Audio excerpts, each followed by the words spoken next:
ठीक हो गया। अच्छा जी,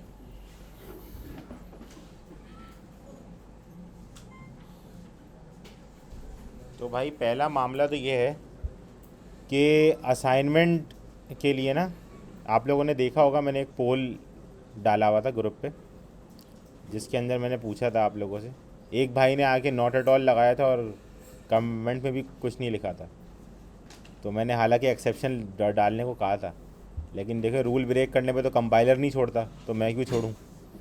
तो मैंने जो है वो ऑप्शन डिलीट करके दोबारा डाल दिया। ऐसा ठग लाइफ, बग फिक्स्ड। क्योंकि मुझे अच्छा नहीं लग रहा था, वो एक बंदे ने वर्ड करा हुआ है, नीचे कमेंट भी नहीं दे रहा, मतलब मैं नहीं बताऊंगा। ये तो गलत बात है ना यार। अच्छा, या तो उसको, अगर उसको नीचे वाली लाइन समझ नहीं आई, जिसका मतलब उसने क्लास नहीं देखी लास्ट वाली, ये भी मसला है। तो उसको पहले देखनी चाहिए थी, फिर करता वोट। ये भी है ना, ये बड़े चेक्स लगे हुए हैं वहाँ पे, मसला हो जाता है। तो असाइनमेंट जो है होगा ये कि आप लोगों को इंशाल्लाह अब असाइनमेंट ऐसा मिलेगा जिसके अंदर आप लोगों को हर वीक में एक ऐप बनानी होगी, ठीक है। अच्छा, ऐप बनाने का मतलब मैं ये नहीं कह रहा कि आपने इंस्टाग्राम बना के लाना होगा। मैं ये कह रहा हूँ कि ऐसे ना आप समझ रहे हो यार ऐप बनानी है, पता नहीं क्या बनाना होगा, ठीक है। ऐप हम सीख लेते हैं बनाना, कोई ऐसा मुश्किल काम नहीं होता ऐप बनाना। आपने कोड करना सीख लिया अल्हम्दुलिल्लाह, सही है। तो आप लोग जो है अब ऐप भी बना सकते हैं, ठीक है। तो आप लोगों को करना बेसिकली ये होगा कि जो ऐप आप लोग बनाएंगे उसका मैं आप लोगों को फिग्मा का लिंक दूंगा, ठीक है। फिग्मा का मैं बता देता हूँ आप लोगों को क्या सीन है, ठीक है, और क्या होगा उस लिंक में, किस तरीके के मामलात होंगे वो मैं दिखा देता हूँ। तो वो मैं आपको लिंक दूंगा। उस लिंक में एक यूज़र इंटरफेस बना हुआ होगा पहले से, सही है। और मैं आपको ये भी समझाता हूँ अभी कि ऐसा क्यों होगा, ठीक है। असाइनमेंट के बारे में मैं थोड़ी सी बात करना चाह रहा हूँ पहले, स्टार्ट करने से पहले, ताकि आप लोगों के दिमाग में एक इमेज रहे कि आप लोग उसको अगर सीखें तो उसके पैटर्न पे समझें उसको जो मैं बोल रहा हूँ, ठीक है। तो उस फिग्मा में जो है एक यूआई होगा, वो यूआई से आप ऐप बनाएंगे, ठीक है। अभी जनरली आपके कुछ असाइनमेंट्स तो ऐसे होंगे स्टार्टिंग के जिसमें सिर्फ यूआई ही होगा, आपको कोई फंक्शनैलिटी वाला काम इतना करना नहीं होगा, ठीक है। जस्ट यूआई होगा। मैं चाह रहा हूँ पहले आप लोगों का यूआई थोड़ा सा अच्छा हो जाए, तो फिर आप लोगों को फंक्शनैलिटी वाले असाइनमेंट दिए जाएँ, ठीक है। तो उस यूआई को आपको देख देख के ऐप बनानी है, ठीक है। और असाइनमेंट में मैं जल्दी पोस्ट कर दूंगा, पहली चीज़ ये, क्योंकि फिग्मा मेरे पास बनी हुई है पहले से, ठीक है। अब अभी तो मुझे ये होता था, मुझे थोड़ा सा सोचना पड़ता था ना, निकालता था ढूंढ के ना कि क्या दूँ क्या दूँ। अब असल में मसला ये है कि असाइनमेंट में गूगल से भी नहीं निकाल सकता, क्योंकि गूगल वाले असाइनमेंट्स आपके कोर्स आउटलाइन से मैच नहीं करेंगे ना, वो कोई कुछ और बोल रहे होंगे, आप कुछ और समझ रहे होंगे, मसले मसाले आएंगे। तो मुझे खुद लिखना पड़ता है वो पूरा असाइनमेंट ना, तो वो बड़ा मसला है।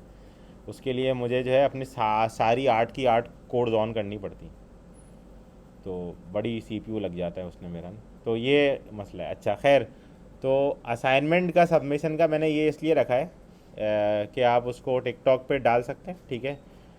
क्योंकि टिकटॉक वैसे इन्हीं कामों के लिए जो है वो स्टार्ट हुआ था इनिशियली, लेकिन जो है वो गलत डायरेक्शन में ज़्यादा चला गया, सही है। तो हम लोग उसको अच्छी डायरेक्शन में इस्तेमाल कर सकते हैं भाई, हमें तो पोर्टफोलियो बिल्ड करना है ना, सीधी सी बात है। देखें अभी असल में मसला क्या होगा, देखें आप लोग ऐप्स बना लेंगे, ठीक है, आप लोग गिटहब पे भी डाल देंगे। गिटहब आप लोगों ने थोड़ा बहुत सीख लिया है, गिट की क्लास जो दी थी। वैसे गिट का मैं एक डिटेल्ड एक्सप्लेनेशन भी साथ साथ जब हम लोग ऐप बना रहे होंगे तो हर क्लास के एंड में मैं थोड़ा बहुत कर दिया करूँगा, तो आप लोग थोड़ा सा ना और फेमिलियर हो जाएंगे कि किस तरीके से होगा मामला। लेकिन ये है कि जो आपका असाइनमेंट होगा ना उसकी वीडियोस आप बनाएंगे किसी भी एक प्लेटफॉर्म की, कोई स्टोरी बना लें इंस्टाग्राम पे, सही है, और उसको डाउनलोड कर लें, सेव का ऑप्शन आता है ऊपर, ठीक है। स्टोरी जब आप रिकॉर्ड कर होते हैं ना तो उसको पोस्ट करने से पहले ऊपर सेव का ऑप्शन आता है, उसको आप सेव कर लें। और ऐसे ही सेम टिकटॉक पे भी है, टिकटॉक का सेव का बटन तो सब ने ही देखा हुआ होगा, खैर मामलात ऐसे हैं वहाँ नहीं किए, अच्छा। मैंने तो उसकी स्ट्रीमिंग चेक करने के लिए इस्तेमाल करी थी, शरीफ आदमी हूँ ना तो तो मैं देखना चाह रहा था कैसे स्ट्रीम कर रहा है, स्ट्रीमिंग बड़ी अच्छी करता है यार, जो बात है। तो फास्ट फुल ना, मतलब बेहतरीन काम। व्हाट्सएप का स्टेटस डाउनलोड नहीं होगा, मसला ये होता है डाउनलोड। अच्छा जीबी करा हुआ है तो वो एक अलग मामला है। स्क्रीन रिकॉर्डिंग कर लें, हाँ स्क्रीन रिकॉर्डिंग करके वीडियो निकाल लें, मतलब असल मकसद है वीडियो निकालना है ऐप की, ठीक है। आप वीडियो बना लें ऐप की, उसके बाद क्या करें, आप उसको लिंक्डइन के ऊपर जाएं, अपनी प्रोफाइल बनाएं, ठीक है। आप फेसबुक पे जाएं, अपनी प्रोफाइल बनी हुई होगी वो तो माशाल्लाह से सबकी, तभी तो ग्रुप ज्वाइन किया हुआ है। और उसके बाद जो है उसके ऊपर इंस्टाग्राम के ऊपर भी जाके उसको पोस्ट कर दें, सही है। पोस्ट करना है आप लोगों ने, और थोड़ी सी डिस्क्रिप्शन लिख देंगे भाई क्या किया है असाइनमेंट में, सही है। फिग्मा का यूआरएल भी डाल दें, मसला नहीं है अगर डालना हो तो, ताकि कोई देखना चाह रहा हो ना कि भाई क्या था और क्या बनाया है, तो ये है ना। तो इससे क्या होगा, देखिए असल में होता क्या है कि पोर्टफोलियो आपका गिटहब पे तो बन रहा होता है, लेकिन गिटहब पे रिक्रूटर्स नहीं होते, समझ रहे हैं, डायरेक्टली रिक्रूटर्स नहीं होते। रिक्रूटर्स मीन्स के जो जॉब के लिए बंदे देख रहे होते हैं, एचआर वाले हो गए, ये हो गए ना, वो डायरेक्ट गिटहब पे तो नहीं पहुंचेंगे, सही है। कुछ कुछ एचआर वाले टेक्निकल होते हैं, मैंने देखा है, लेकिन वो मतलब 100 में से एक होगा कोई ऐसा जो गिटहब जाके देखे किसी बंदे का। लेकिन जो है क्यों ना मान, ऐसा ही है ना, गलत तो नहीं बोल रहा। मैंने बोला हंस रहे हैं, पता नहीं कोई मामला ख़राब हो जाए तो जो है ये मामला है। तो इसमें क्या है कि आप लोग वीडियो वगैरह ये बना के डालेंगे ना, तो इससे क्या होगा कि एक तो आप लोगों की प्रोफाइल पे एक्टिविटी आएगी कि आप लोग ये काम कर रहे हैं। उसमें फ्लटर का हैशटैग वगैरह ज़रूर डाल दीजिएगा, ताकि कोई फ्लटर के हैशटैग से कुछ ढूंढ रहा हो तो उसको आपकी भी वीडियो दिख जाए, ठीक है। हैशटैग के कुछ तो फ़ायदे मिले ना, सही है। तो ये हो जाएगा। और दूसरा ये कि आप लोगों के पास एक अच्छी जो है ना सेट ऑफ पोर्टफोलियो बना हुआ होगा, जो आप किसी को भेज सकते हैं कि भाई ये मैंने बनाए थे और ये मामला आते हैं। बगैर इंस्टॉल करे भी अगला बंदा देख लेना। अभी आप किसी को एपीके भेज दें, वो बोले अबे इंस्टॉल नहीं हो रही, वो एरर आ रहा है, अननोन सोर्सेज खोलना पड़ेगा, वो लंबाई हो रही है, तो वो कोई इसी के पास आईफोन हो, वो बोले मैं तो देख ही नहीं सकता, बात ही ख़त्म हो गई, सही है।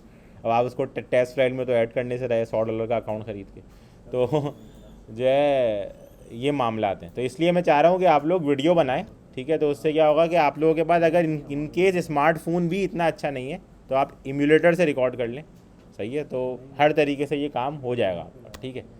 तो ये आप लोगों ने लाजमी करना है, ठीक है। और उसके साथ गिटहब पे तो कोड लाजमी डालना है, ठीक है। गिटहब पे आप लोगों ने स्क्रीनशॉट्स किस तरह डालने हैं वो मैं आप लोगों को समझा दूंगा, ठीक है। रीडमी की फ़ाइल मैंने शो करवाई थी ना, जब मैं गिट समझा रहा था कि रीडमी की जो इंडेक्स आपका खुलता है, मेन जो खुलता है गिटहब की रिपोजिटरी, उसके मेन के ऊपर जो कंटेंट आ रहा होता है वो बेसिकली readme.md से आ रहा होता है। तो उसके अंदर आप कैसे इमेजेस डाल सकते हैं अपने स्क्रीनशॉट, आपने देखो ना अक्सर स्क्रीनशॉट्स भी डले हुए होते हैं गिटहब के ऊपर, तो वो भी बड़ा अच्छा काम हो जाएगा। कोई आपकी गिटहब विजिट कर रहा है डायरेक्टली आपकी सीवी से निकाल के या कहीं से निकाल के, तो वो आपके स्क्रीनशॉट्स देख के भी वहाँ से पता लगा सकता है कि आपने क्या किया था, ठीक है। ये बड़ा इंपॉर्टेंट काम है। देखें, अगर ये आप लोग फॉलो करेंगे तो आपका फ़ायदा, नहीं करेंगे तो वैसे कोई मेरा तो इसमें कोई पर्सनल फ़ायदा नहीं। तो मैं इसलिए ये चाह रहा हूँ कि आप लोगों का ज़्यादा से ज़्यादा कंटेंट अवेलेबल हो आप लोगों के पास, जो आप किसी के साथ शेयर कर सकें। अच्छा, अब हम आते हैं फ्लटर पे। तो पहला मामला तो ये है कि भाई कौन ऐसे अफराद हैं जिन्होंने अभी तक फ्लटर इंस्टॉल नहीं करा।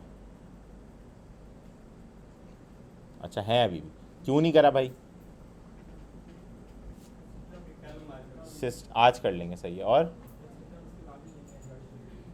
यार ये तो बड़ा मसले वाली बात कर, ये क्या किस तरह होगा आपका मामला फिर?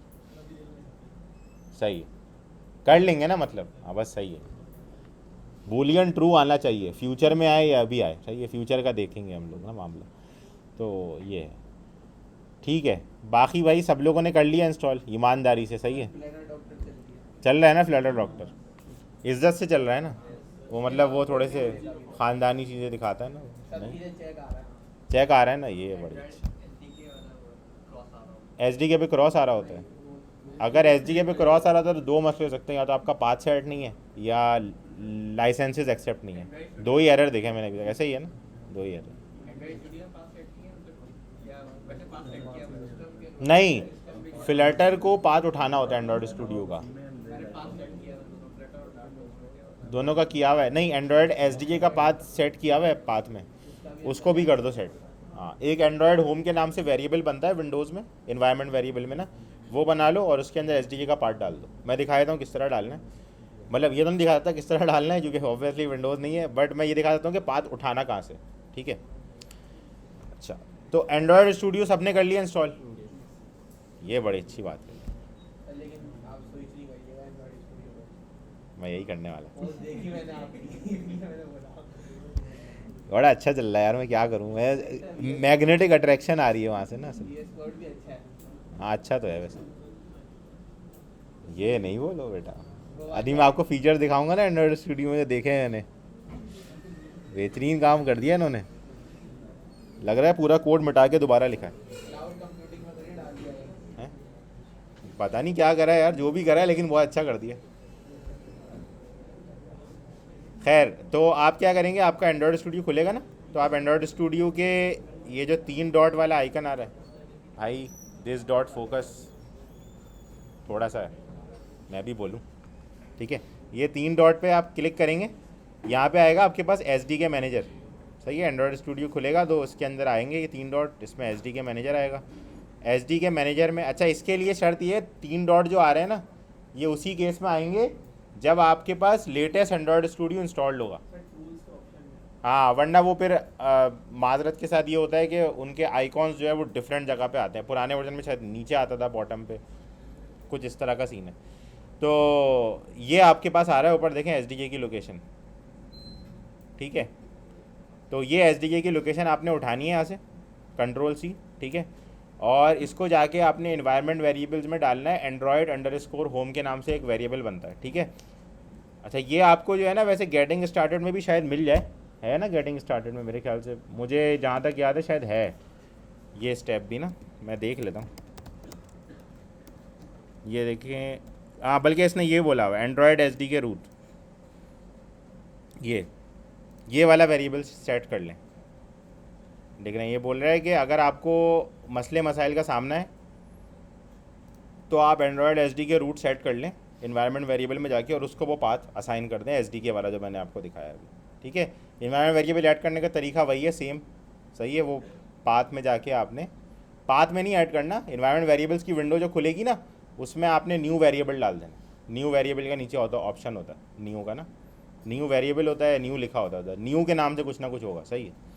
तो ये हो गया, ठीक है, ये आपने डाल दिया ऑप्शन। उसके बाद इंशाल्लाह आपका मसला हो जाएगा। अगर फिर भी आपका मसला हल नहीं हो ना, तो वो आपको नीचे एक कमांड दिखा रहा होगा कॉन्फिग एस के नाम से कुछ करके ना, उसको आप इक्वल्स टू करके उसका पाथ असाइन कर दें। जो एस से मिल रहा है ना आपको, ये वाला पाथ मिल रहा है, ये असाइन कर दें। अभी वो एरर मेरे पास जनरेट हो नहीं रहा तो मैं दिखा नहीं सकता, लेकिन मामला उसका ऐसा ही है।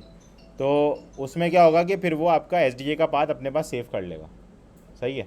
उसके बाद आपका मसला हल हो जाएगा, उम्मीद है, ठीक है। बस कमांड विंडो एक बार बंद करके खोल लीजिएगा ताकि वो रिफ़्रेश हो जाए, वरना वो पुरानी यादें लेके बैठा होता है।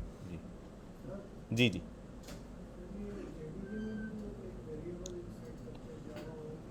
जावा होम, हाँ, वैसे तो देखें, जावा होम का वेरिएबल जो है वो जावा की जब आप इंस्टॉलेशन करते हैं ना तो वो उसके साथ कॉन्फ़िगर हो जाता है। मैंने जो किया था विंडोज़ में इंस्टॉलेशन, उससे मुझे ये अंदाज़ा हुआ था, क्योंकि अभी की थी मैंने लास्ट वीक विंडोज़ पीसी में, वो ऑफिस में हमारे ना, तो उसमें तो हो गया था खुद ही सेट। लेकिन अगर इन केस नहीं सेट हो रहा हो तो ये भी अच्छा है ऑप्शन कि आप जावा होम जो है, तो फिर तो मसला नहीं है। हाँ, ये देखें, वैसे इसने बताया हुआ है, देखें कि आप जावा होम सेट कर सकते हैं, इसने सारा स्टेप्स में लिखा हुआ है, आपने बस स्टेप्स पढ़ने हैं पूरे। इसलिए मैंने कहा था कि स्टेप्स स्किप नहीं करने। भैया अगर आपने बोला है लंबाई कर रहा है, स्क्रॉल कर दो, तो फिर वो लंबाई ही करेगा आपके साथ, सही है। तो आपने ये कर देना है, जावा होम के अंदर पाथ सेट कर देना है जावा का, सही है। जावा आपको सी प्रोग्राम फाइल्स जावा और JDK के नाम से कोई फ़ोल्डर होगा, अजीब सा वर्जन होगा उसके आगे, उसके अंदर जाके उसका जो बिन का पाथ है वो इसमें डाल दो, सही, ठीक है। तो मसला हल हो जाएगा इंशाल्लाह। फिर आपको शायद ये चलाने की ज़रूरत पड़े क्योंकि वो लाइसेंसेस एक्सेप्ट नहीं हुए होते। ये आपको कमांड दिखा भी रहा होगा, अगर आपके पास ये वाला एरर जनरेट हो रहा है ना एस का, तो उसमें अगर आपको ये दिखा रहा है ना कि run Flutter doctor -- Android dash licences, तो इसका मतलब कि आपको लाइसेंसेस एक्सेप्ट करने हैं एस के। असल में एस जो है ना, मैं आपको थोड़ा समझा देता हूँ कि सीन क्या हो रहा है। हो ये रहा है कि एंड्रॉयड का एस अलग है, एंड्रॉयड स्टूडियो बिल्कुल अलग है, और फ्लटर बिल्कुल अलग चीज़ है, ठीक है। फ्लटर का एंड्रॉयड के साथ कोई ताल्लुक़ नहीं है, ठीक है। तो होता बेसिकली ये है कि आप फ्लटर का जो एस डाउनलोड करते हैं ना, उसमें सिर्फ फ्लटर के टूल्स हैं, ठीक है, उसके अंदर एंड्रॉयड के कोई टूल नहीं है।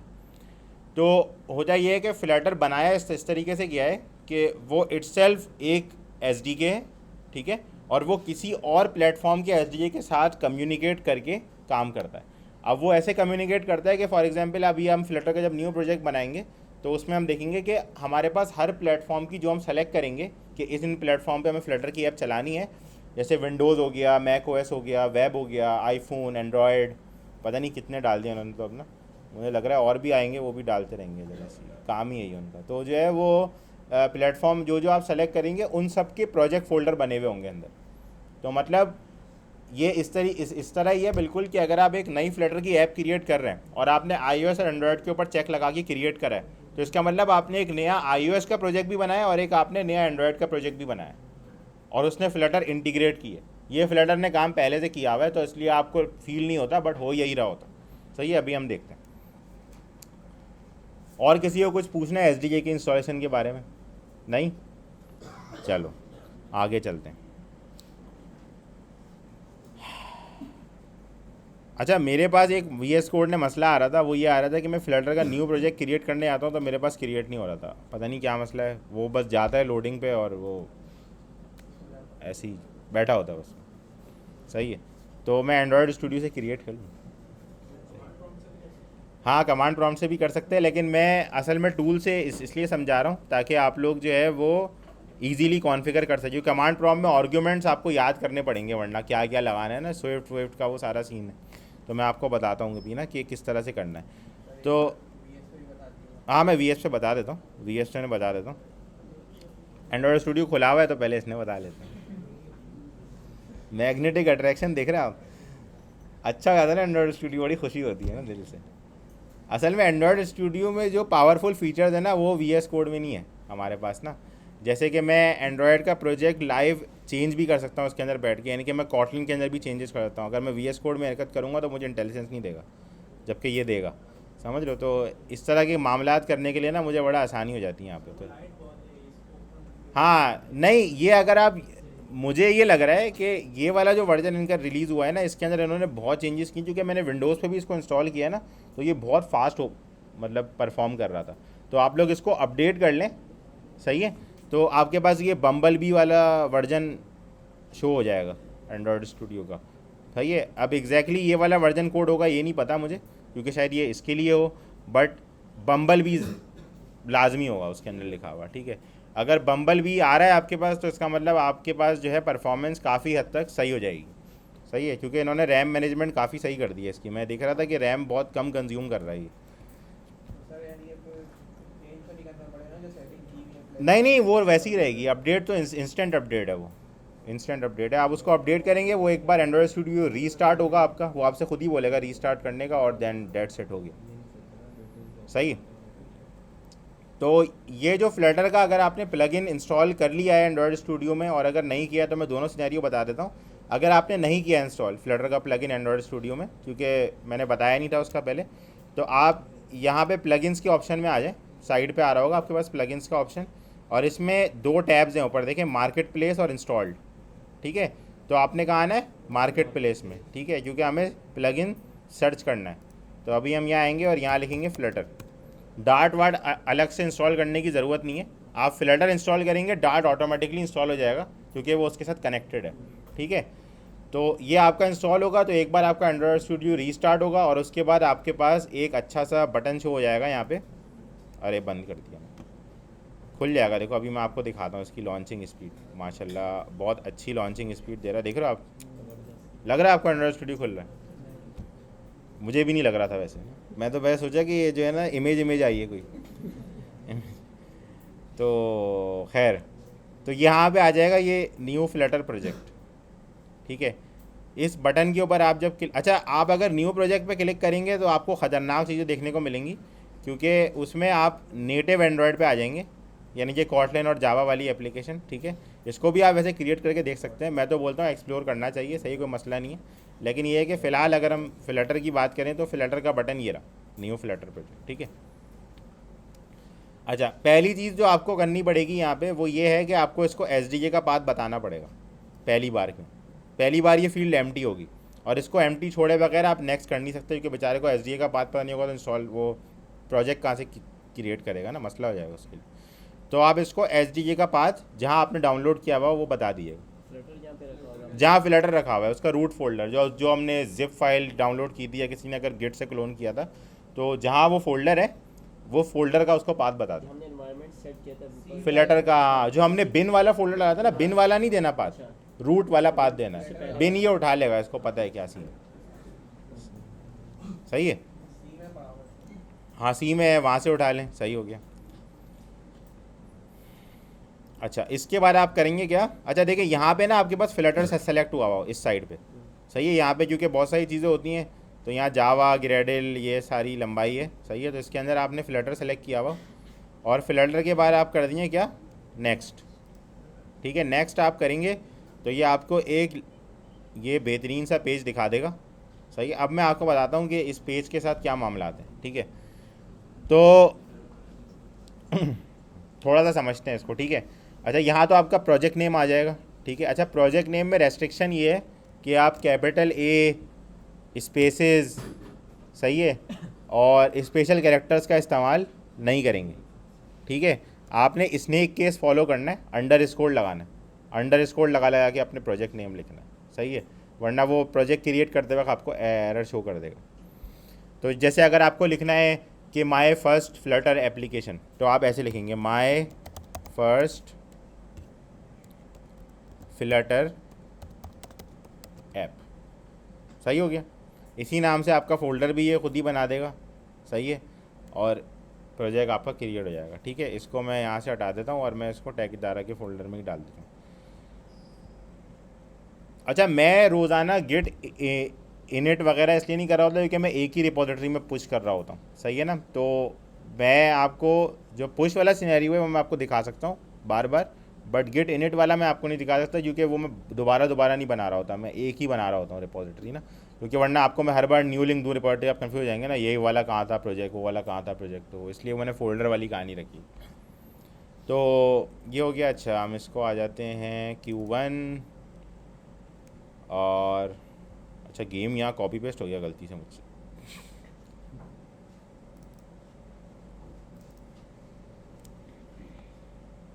अच्छा 13, तो हम यहाँ पे 19 का फ़ोल्डर बना लेते हैं, क्या ख्याल है, 19 Feb 2022, ठीक हो गया।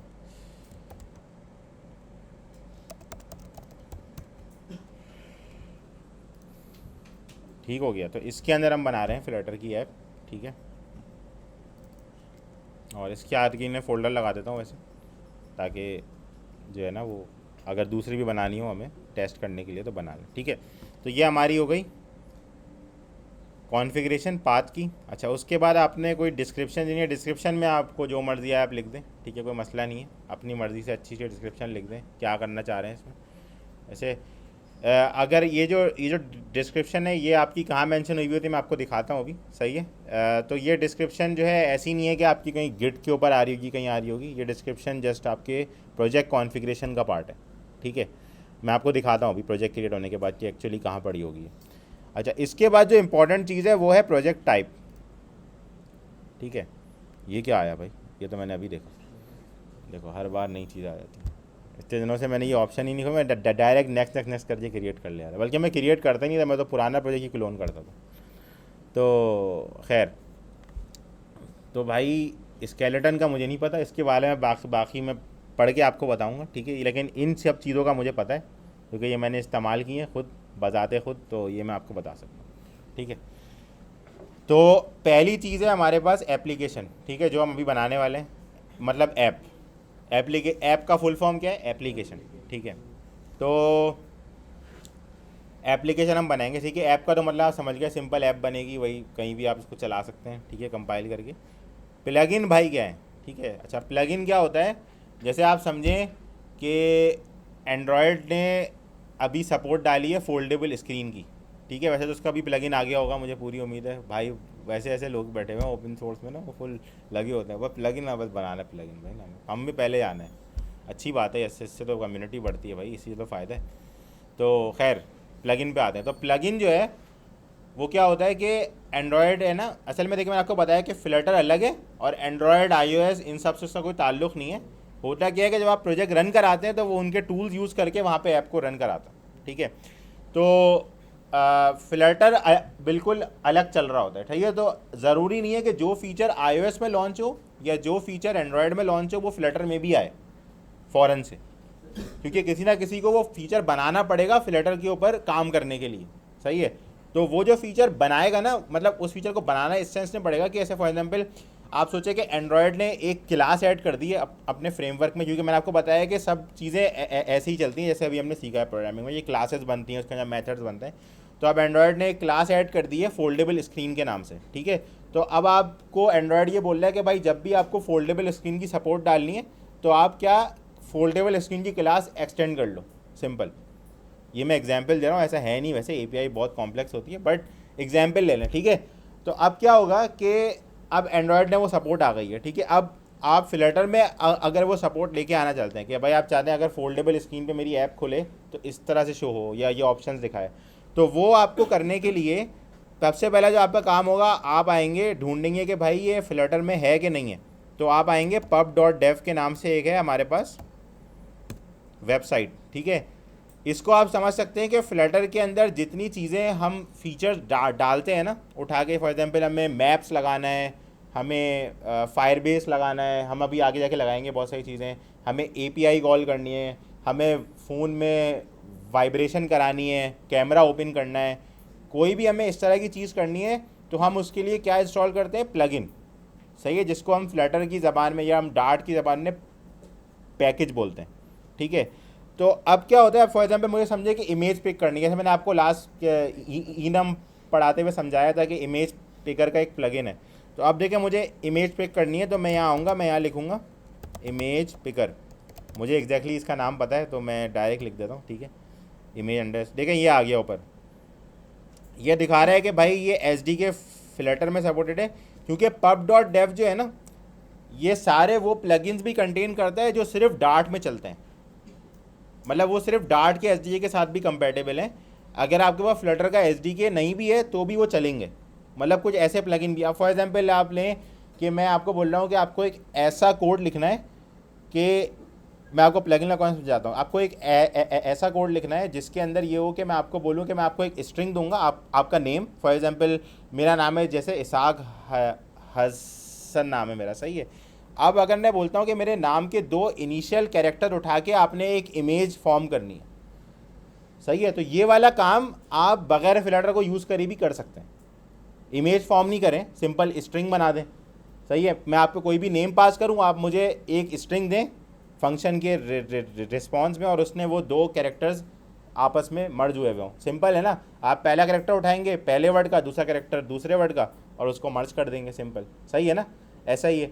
तो अब ये जो कोड आपने लिखा है ये आपने लिख दिया, ठीक है। अब आप ये चाहते हैं कि ये कोड उठा के आप दूसरों के साथ भी शेयर कर सकें ताकि दूसरे भी इस कोड को इस्तेमाल कर सकें, सही है। जैसे ये इमेज पिकर का प्लगइन भाई ने बनाया हुआ है, तो आप भी ऐसा एक प्लगइन बनाना चाहते हैं कि भाई नेम इनिशियल्स के नाम से आप एक प्लगइन बना के डालना चाहते हैं डार्ट की इस रिपोजिटरी में। तो आप अपने प्लगइन का नाम रखते हैं फॉर एग्जांपल नेम इनिशियल्स, सही है। अब उसके बाद क्या होगा, आप अपना जो कोड आपने लिखा है ना वो उठा के यहाँ अपलोड करेंगे, उस पूरे कोड को यहाँ अपलोड करेंगे, जिसकी सूरत में यहाँ पे आपका भी एक प्लगइन आना शुरू हो जाएगा, और फिर लोग उसको यहाँ से इंस्टॉल करते हैं। उसका प्रोसेस है एक, मैं आपको दिखाऊंगा कैसे इंस्टॉल होता है। तो बेसिकली होता क्या है कि यहाँ पे आप एक तरीके कह सकते हैं कि एक इंडेक्स बना हुआ है जहाँ पे जितने लोगों ने अभी तक प्लगइन्स बनाए हैं वो सब लिस्ट हुए हुए, सही है। और आप उसको यूज़ करना चाहते हैं तो आप उसको जाएँ और इंस्टॉल कर लें अपने, बात समझ रहे हैं जी। लाइब्रेरी हम जर्नलाइज बोलते हैं, बिल्कुल, मतलब फॉर एग्जांपल हम किसी भी टाइप के प्लगइन या पैकेज को लाइब्रेरी बोल सकते हैं, ठीक है। लाइब्रेरी मींस के एक सेट ऑफ कोड है आपके पास लिखा हुआ जिसको आप अपने प्रोजेक्ट में इनकॉर्पोरेट कर रहे हैं। फ्रेमवर्क मल्टीपल लाइब्रेरीज कंटेन करता है, सही है। फ्रेमवर्क उसके टॉप पे होता है, मतलब लाइब्रेरी है और उसके टॉप पे फ्रेमवर्क है। और लाइब्रेरी को भी अगर आप सब में डिवाइड करें तो उसके अंदर से प्लगइन और पैकेज का कॉन्सेप्ट निकल के आएगा, ठीक है। स्पेसिफिकली डार्ट की बात कर रहा हूँ मैं यहाँ पे, सीट्स नहीं, सीट्स नहीं है क्या? और यहाँ पे यार कोई एक जाके ऑफिस में बोल के आ सकता है कि सीट ले आए, कोई भी एक जाके बोल के आ जाए, आप में से कोई एक जाके बोल के आ जाए। तो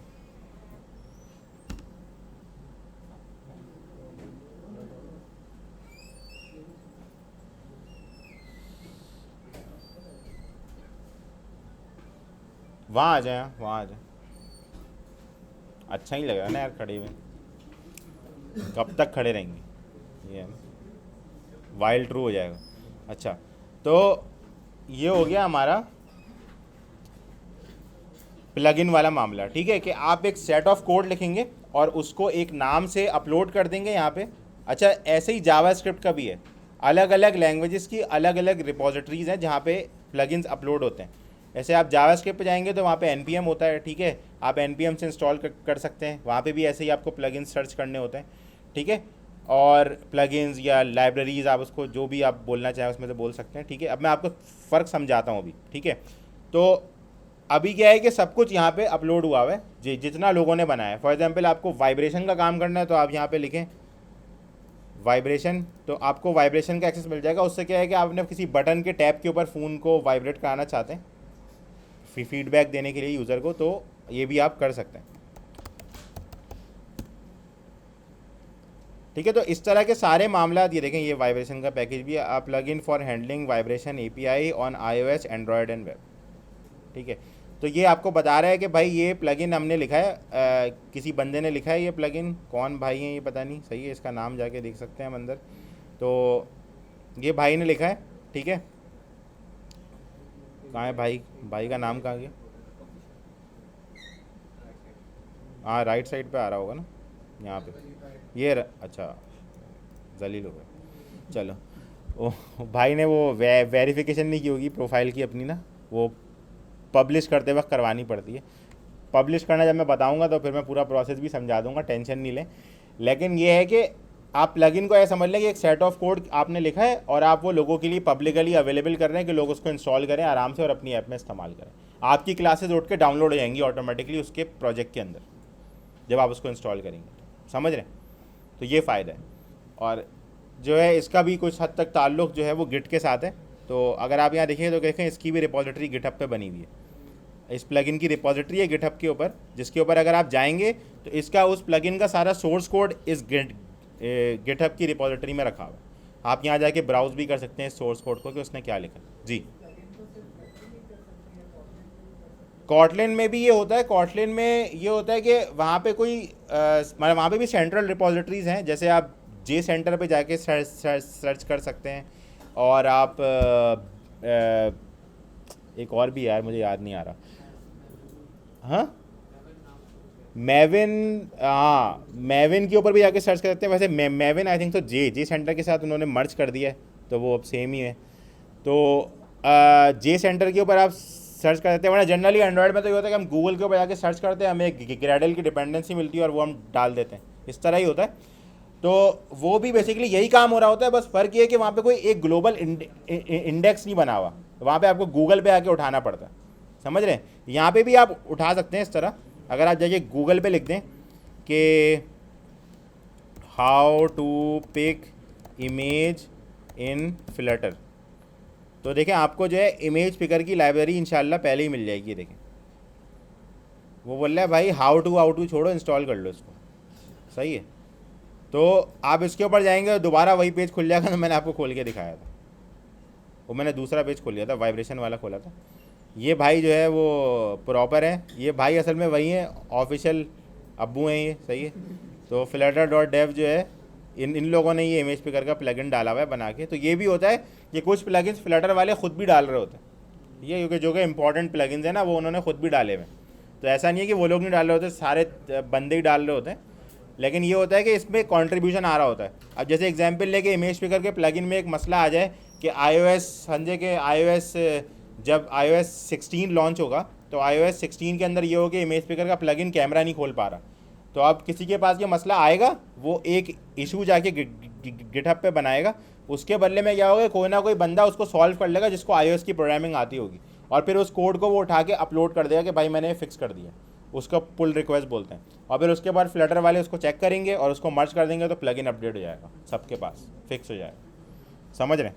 तो ये इसका फ़ायदा है कि आपके पास एक रिपॉजिटरी है सेंट्रल जहाँ पे लोग जाके अपने इश्यूज़ पोस्ट करते हैं और फिर दूसरे लोग आके उनको सॉल्व भी करते हैं। हो सकता है फ्लटर वाले ही सॉल्व कर दें और फिर आपके पास अपडेट आ जाएगी प्लगइन, सही है। लेकिन ये कब होता है और कौन मर्ज करता है ये ज़रूरी नहीं है, ये कोई फिक्स नहीं होता।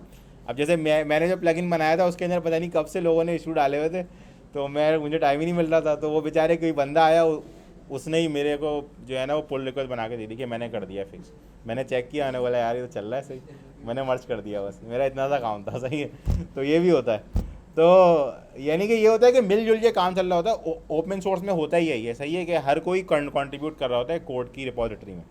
और रिपोजिटरी का फ़ायदा ही है बेसिकली ना, मैंने आपको इस तरह समझाया था गिट के अंदर, ये फ़ायदा है ये इसका। खैर, तो हम प्लगइन से निकले थे और हम कहाँ पहुँच गए, तो हम यहाँ आते हैं। तो अच्छा, अब प्लगइन और पैकेज में फ़र्क क्या है? देखिए, प्लगइन और पैकेज अगर आप हाई लेवल पे देखें तो सेम चीज़ है, ठीक है। अब मैं आपको लो लेवल पे समझाता हूँ कि इसमें डिफरेंस क्या है। प्लगइन क्या चीज़ है, जैसे मैंने आपको बताया कि अगर एंड्रॉयड ने कोई क्लास ऐड करी है अपने ऑपरेटिंग सिस्टम के अंदर और आपको वो फ्लटर पे चाहिए, तो आपको पहली चीज़ तो ये कि प्लगइन बनाने के लिए आपको कम से कम भी 2 लैंग्वेजेस आनी चाहिए। उसमें से एक होगी डार्ट और दूसरी स्विफ्ट, कॉटलिन, जावास्क्रिप्ट, इसमें से कोई भी एक हो सकती है। सही है, वो क्यों, मैं आपको समझाता हूँ। वो इसलिए क्योंकि आप समझे कि आप उस एंड्रॉयड की एपीआई को फ्लटर में लेके आना चाहते हैं, उस एंड्रॉयड की क्लास को उठा के फ्लटर में आना चाहते हैं। तो अब वो एंड्रॉयड की क्लास किस पर लिखी हुई है, जावा या कॉटलिन के ऊपर, ठीक है। वो लैंग्वेज के ऊपर आपको जाके फ्लटर का एम्बेडर क्रिएट करना होगा। फ्लटर में एक मैकेनिज्म है जिससे क्या होता है कि आप किसी भी एंड्रॉयड की क्लास को या आईओएस की क्लास को या कोई भी जहाँ पे वो फ्लटर आप रन करा सकते हैं, उस प्लेटफॉर्म की क्लास को या फीचर को उठा के डार्ट के अंदर इनेबल कर सकते हैं, लेकिन वो आपको खुद करना होता है। सही है। अब जैसे एग्जांपल लें कि मेरे पास एक क्लाइंट आ गया था तकरीबन आज से कोई 1.5 साल पहले। उसने मुझे बोला कि मेरी ऐप में मुझे रिक्वायरमेंट ये कि मुझे डॉक्यूमेंट में मैं पिक्चर लूँ और वो पीडीएफ फॉर्म में स्कैन हो जाए डायरेक्टली। सही है। तो अब ये लाइब्रेरी मैंने बड़ी ढूंढी लेकिन मुझे नहीं मिली। सही है। तो फिर मैंने क्लाइंट को बोला कि फिर मुझे एक मिल गई थी, लेकिन वो बोल रहा था कि 1,000 यूरो लूँगा मैं 1 साल की। तो क्लाइंट ने बोला कि 1,000 यूरो मैं तुम्हें ना दे दूँ। तो मैंने बोला ये बात भी अच्छी है। सही है, ये बातें बड़ी अच्छी होती है, ठीक है। तो फिर हुआ ये कि भाई वो प्लगइन मैंने खुद लिख दिया, क्योंकि मुझे स्विफ्ट आती है और मुझे कॉटलिन भी आती है। तो मैंने दोनों पे कोड लिखा और उसको फ्लटर के एम्बेडर के थ्रू मर्ज करा के डार्ट में इनेबल कर दिया। तो अब मैं जब एंड्रॉयड के ऊपर बटन क्लिक करता हूँ तो कॉटलिन का कोड कॉल होता है, और वही ऐप चला के जब मैं iOS पे रन करता हूँ तो स्विफ्ट का कोड कॉल होता है। क्योंकि मैंने आपको बताया कि फ्लटर इटसेल्फ किसी प्लेटफॉर्म को कंटेन नहीं करता, वो कम्युनिकेट करता है प्लेटफॉर्म के साथ। तो वो जो कम्युनिकेशन का मैकेनिज्म है वो एम्बेडर के थ्रू चलता है, और इस पूरे प्रोसेस को अगर आप बनाना चाहते हैं तो आप एक प्लगइन बनाएंगे। इन शॉर्ट बात की, तो अगर आप किसी प्लेटफॉर्म की क्लास को जो ऑपरेटिंग सिस्टम के अंदर अवेलेबल है वो आप अगर उठा के फ्लटर में लाना चाहते हैं उसके फीचर्स को, तो आपको प्लगइन बनाना पड़ेगा। इन शॉर्ट ये सही है। यानी कि अगर आप फॉर एग्जांपल वेब पे हैं और वेब में कोई न्यू एपीआई आ गई है और आपको वो चाहिए फ्लटर में, और फ्लटर वेब आप चला रहे हैं, तो आपको जावास्क्रिप्ट पे जाके लिखना पड़ेगा और उसको डार्ट में अवेलेबल करना पड़ेगा। बात समझ रहे हैं? ठीक है। ये थोड़ा सा एडवांस काम होता है। ये मैं वैसे कोशिश कर रहा था कि मैं कराऊँ इसमें, लेकिन मुझे लगता नहीं है कि इतना ज़्यादा टाइम हमारे पास अवेलेबल होगा। तो मैं, मसला नहीं है कोई भी, मैं लॉन्ग टर्म सपोर्ट पे काम करता हूँ। LTS वर्जन जैसे Node.js का आता है। सही है।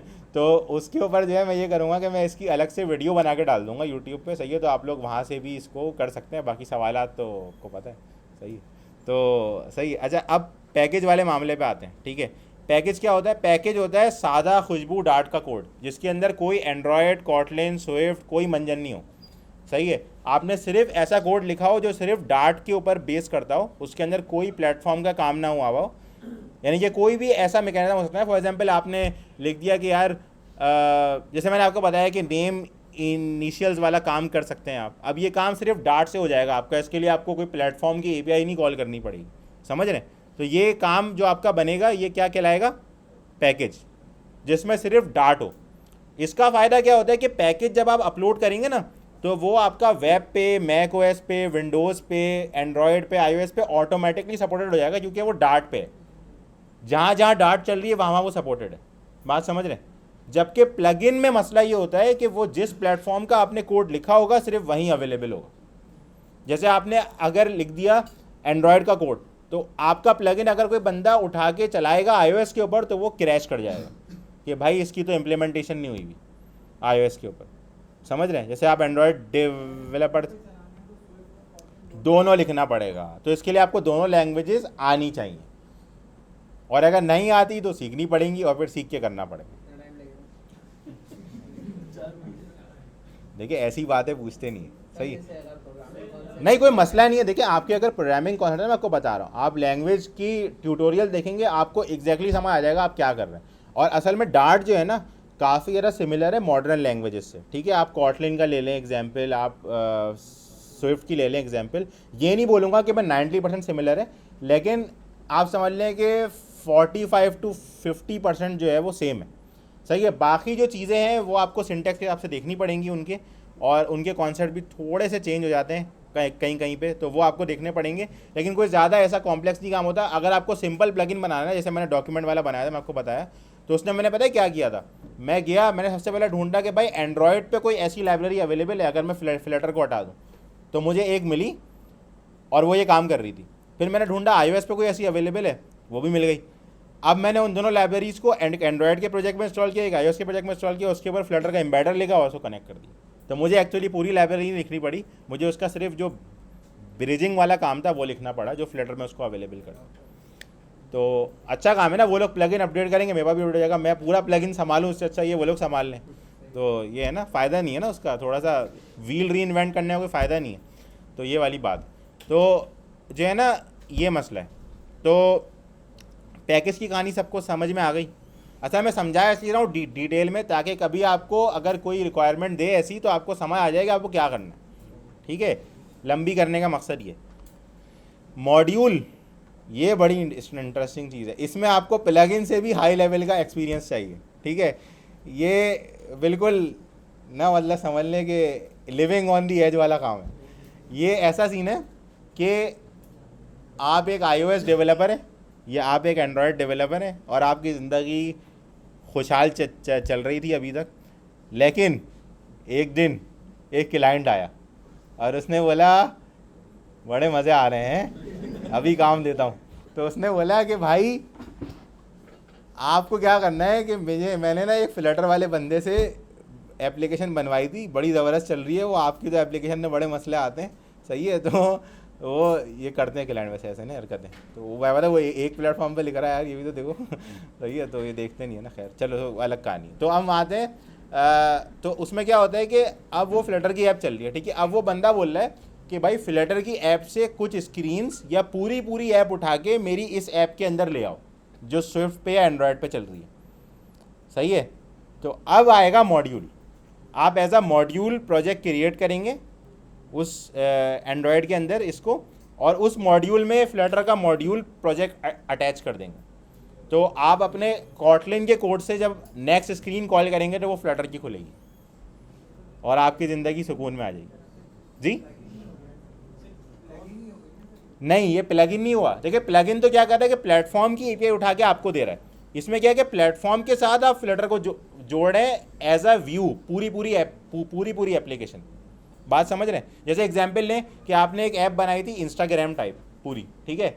अब क्लाइंट के पास एक ऐप बनी हुई थी जो उसने आपसे बनवाई थी स्विफ्ट के ऊपर अलग से और कॉटलिन के ऊपर अलग से, और उसके अंदर वो करता था गूगल मीट वाला काम, एग्जाम्पल ले लें, या जूम वाला काम, इसमें वीडियो कॉलिंग होती थी, ठीक है।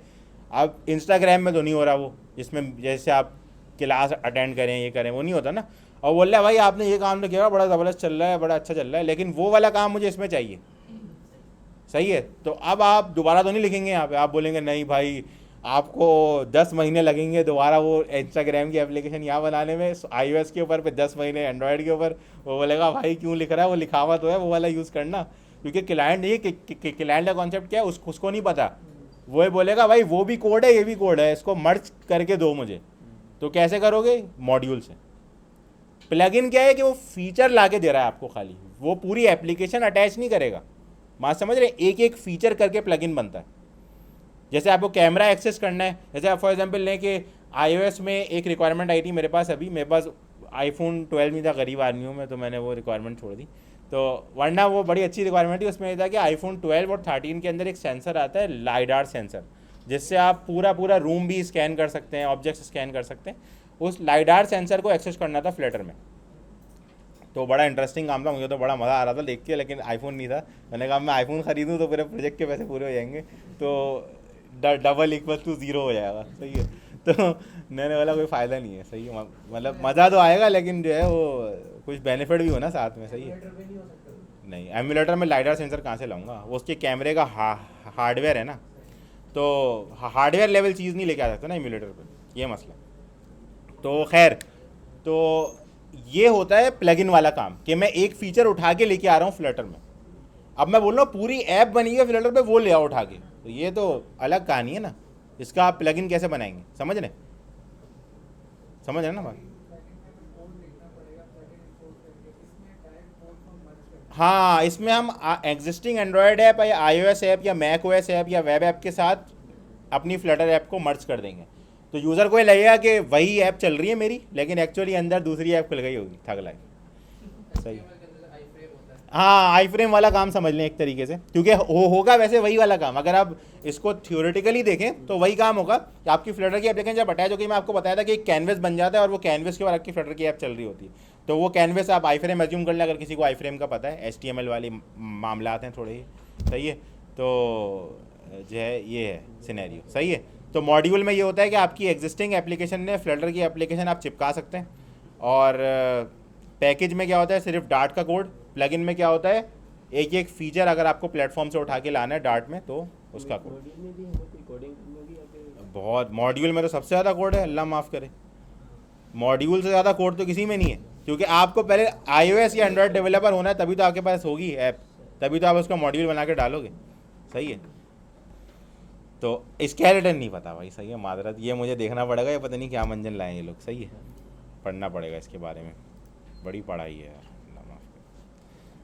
तो रोज़ नई नई चीज़ें लाते हैं ये लोग, क्या पता नहीं इन लोगों को मसला। तो जो है ये हो गई कहानी। अच्छा, ऑर्गेनाइजेशन क्या है?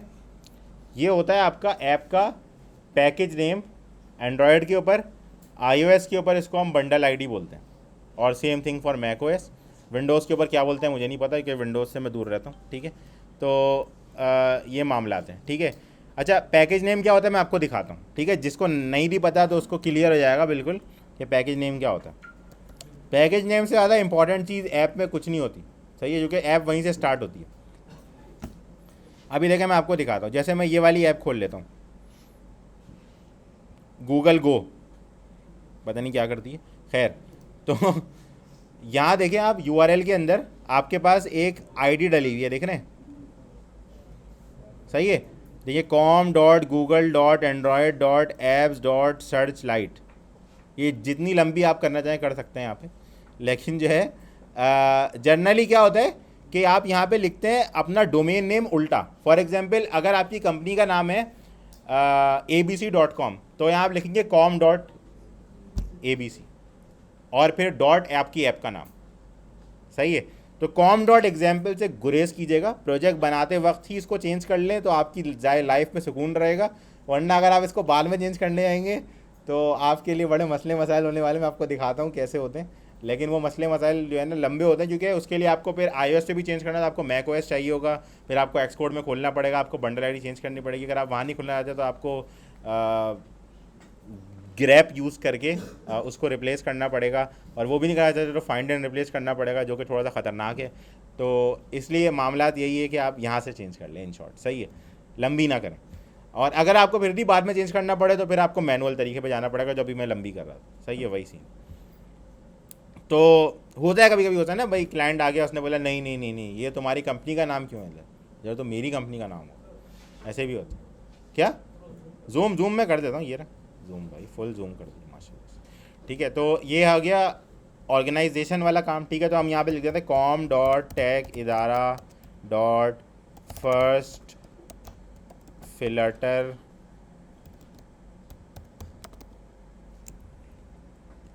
ऐप, ऐसे कर लेते। सही है, कोई मसला नहीं है, लंबी कर सकते हैं। अभी आपने देखा है ना, गूगल वाले ने भी करी हुई है लंबी, हम भी कर सकते हैं। सही।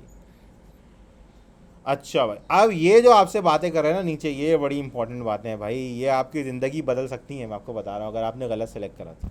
सही है, तो अब ज़िंदगी का तो नहीं पता, मेरी ज़िंदगी तो बदल देती है वैसे तो। अच्छा, तो अब भाई यहाँ पे क्या है, ये आपसे पूछ रहा है भाई एंड्रॉयड का जो प्रोजेक्ट मैं बनाऊँगा।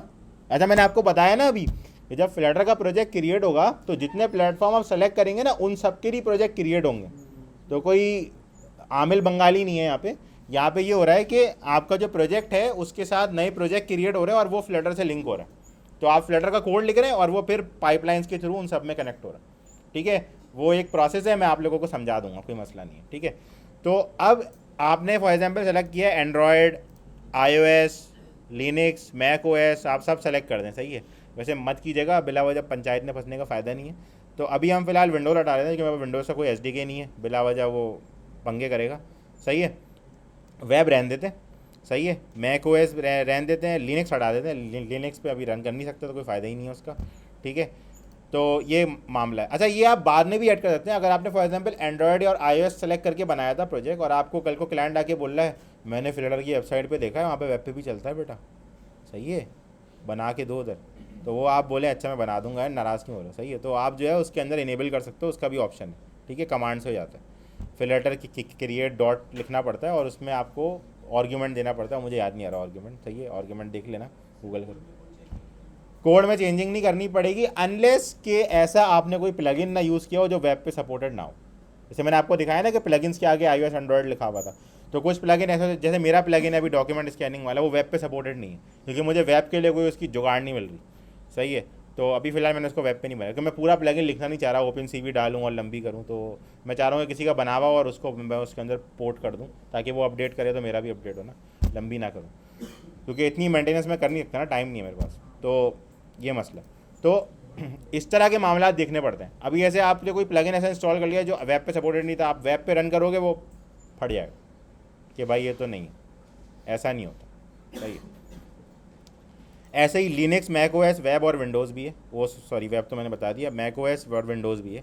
यानी कि विंडोज़ की डेस्कटॉप ऐप की बात हो रही है। ये विंडोज़ फ़ोन तो इंतकाल कर चुका है। ठीक है, ये जो विंडोज़ है ये वो डेस्कटॉप वाला विंडोज़ है आपका। सही है, जो विंडोज़ 10, विंडोज़ 11 जो भी आप लोग चला रहे हैं उसकी डेस्कटॉप ऐप, जैसे आप एंड्रॉयड स्टूडियो यूज़ कर रहे हैं इस तरह की डेस्कटॉप ऐप। सही है, मैक ओएस की भी डेस्कटॉप ऐप, लिनक्स की भी डेस्कटॉप ऐप। ठीक है, तो हम ये सब चेक कर लेते हैं। अच्छा, अब ये क्या बोल रहा है भाई, एंड्रॉयड पे क्या चूज़ करूँ, जावा या कॉटलिन।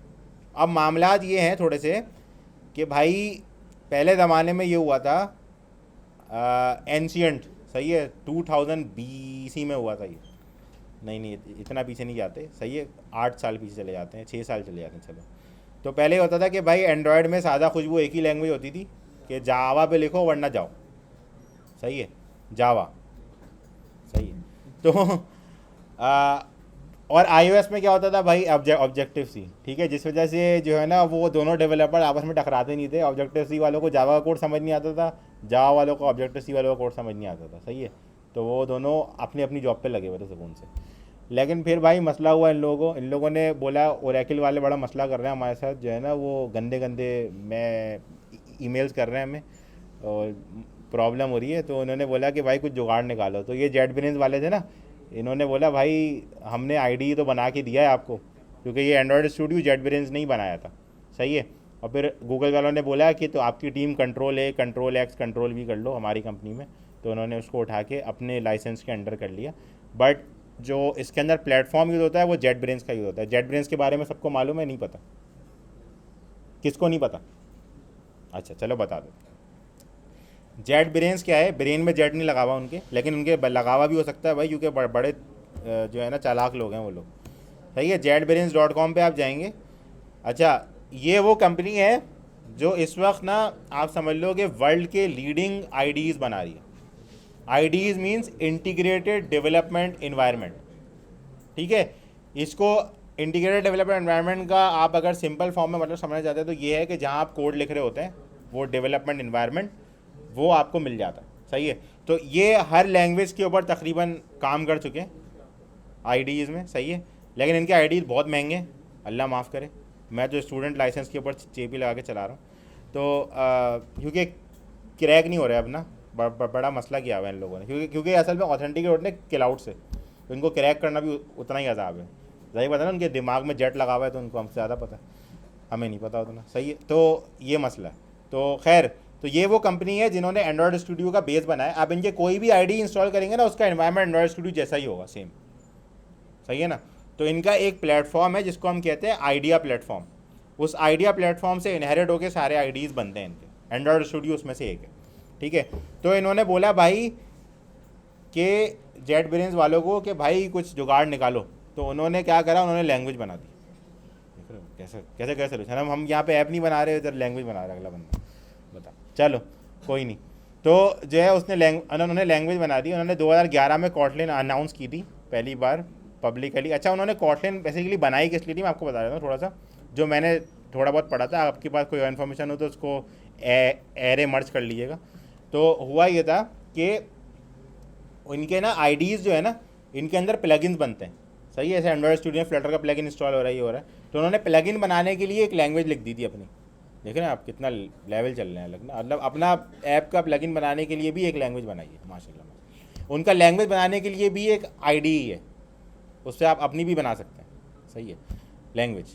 तो जो है अब उसमें क्या है कि उन्होंने कॉटलिन बनाई। उन्होंने बोला भाई कॉटलिन के ऊपर आप आइडिया के प्लगइन्स बना सकते हो, और वो plugins PHP storm, Android studio, intelligent idea सब में सपोर्टेड होंगे।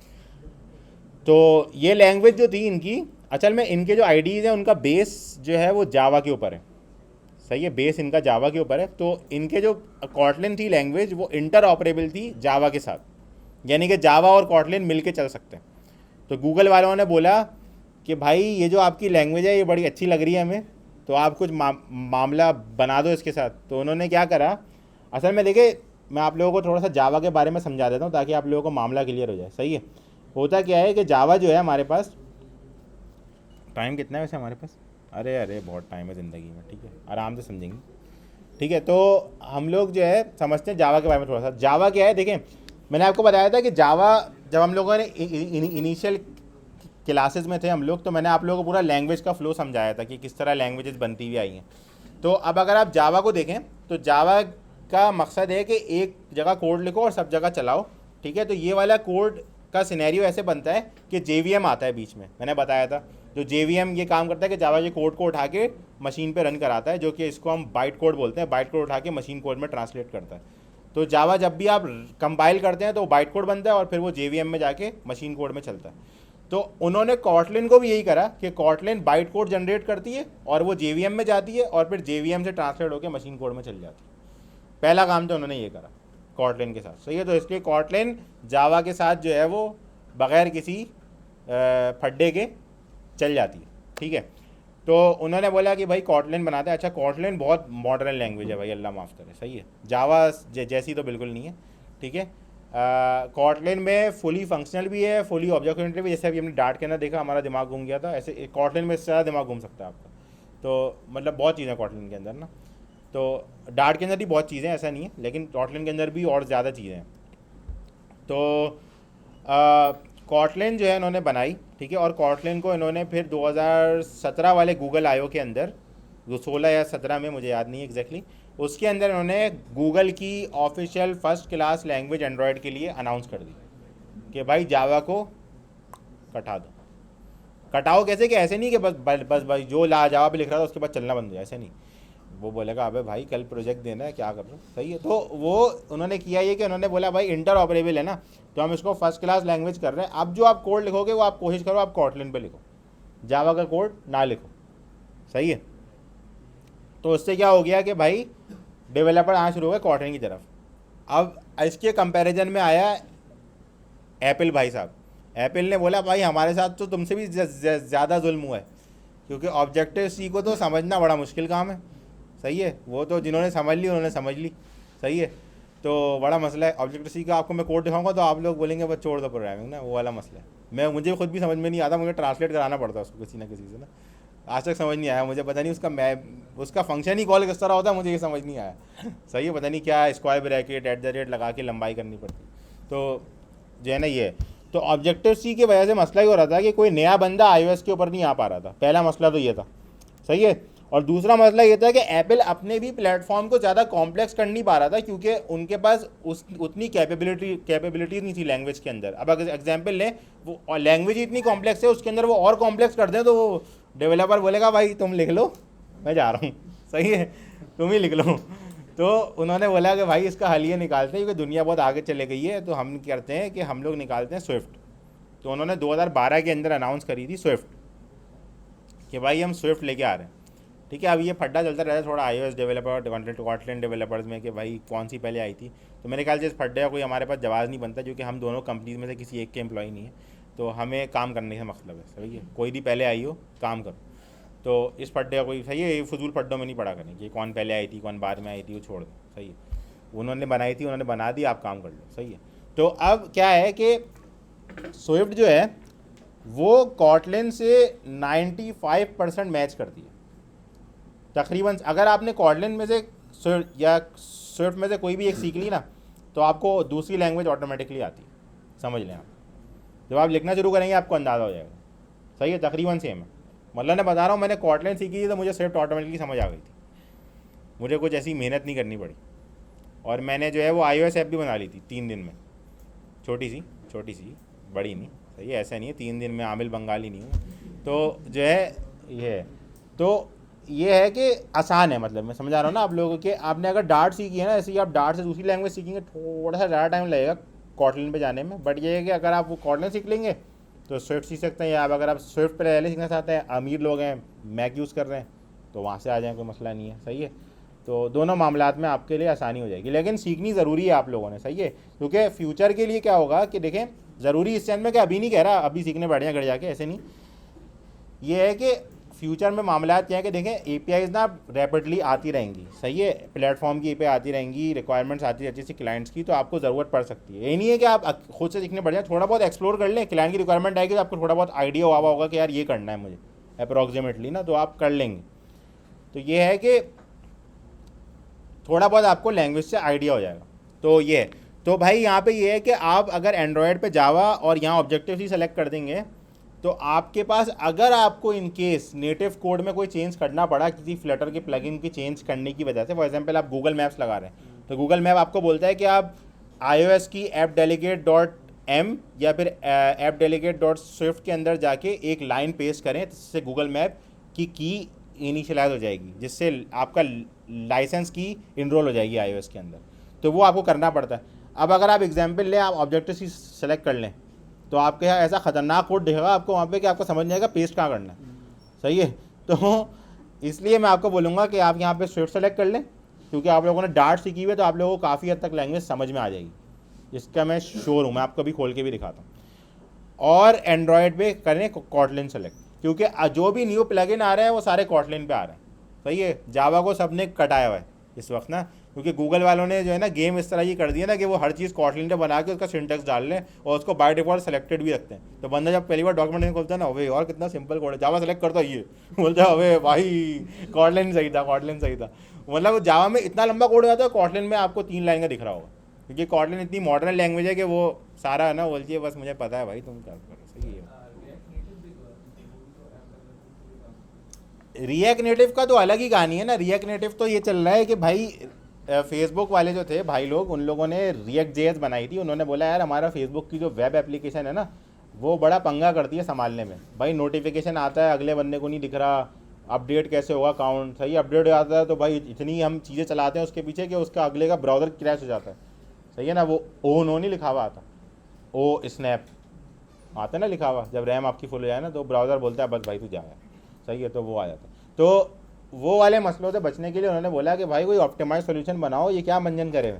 तो फिर वो भाई उनकी जो टीम थी उन्होंने बनाया रिएक्ट JS। अब रिएक्ट JS बना था वेब के लिए, सही है, तो उनका वेब का तो बड़ा बेहतरीन काम हो गया, उन्होंने कंपोनेंट बना के बेहतरीन काम कर दिया माशाल्लाह से। अब उनको भाई ये आया दिमाग में कि यार ये तो हमने काम अच्छा कर लिया, लेकिन ऐप वाले तो अभी भी ख्वार बैठे हुए हैं, वो कॉटलिन और स्विफ्ट के ऊपर लिख रहे हैं ऐप पे, सही है ना। वो उनको अपडेट बोलो तो वो 5 साल लगाते हैं उसको करने में। तो उन्होंने बोला कि भाई इसका भी कोई मंजन करो। तो उन्होंने क्या करा, उन्होंने बोला भाई स्विफ्ट वाले डेवलपर को कि तुम ऐप वेब छोड़ो, कटाओ उसको, 3 डेवलपर यहाँ दो ज़रा, और जो है उसको क्या करा कि बोला कि भाई ये रिएक्ट JS जो है ना, इसकी कम्युनिकेशन ब्रिज क्रिएट करो स्विफ्ट के ऊपर।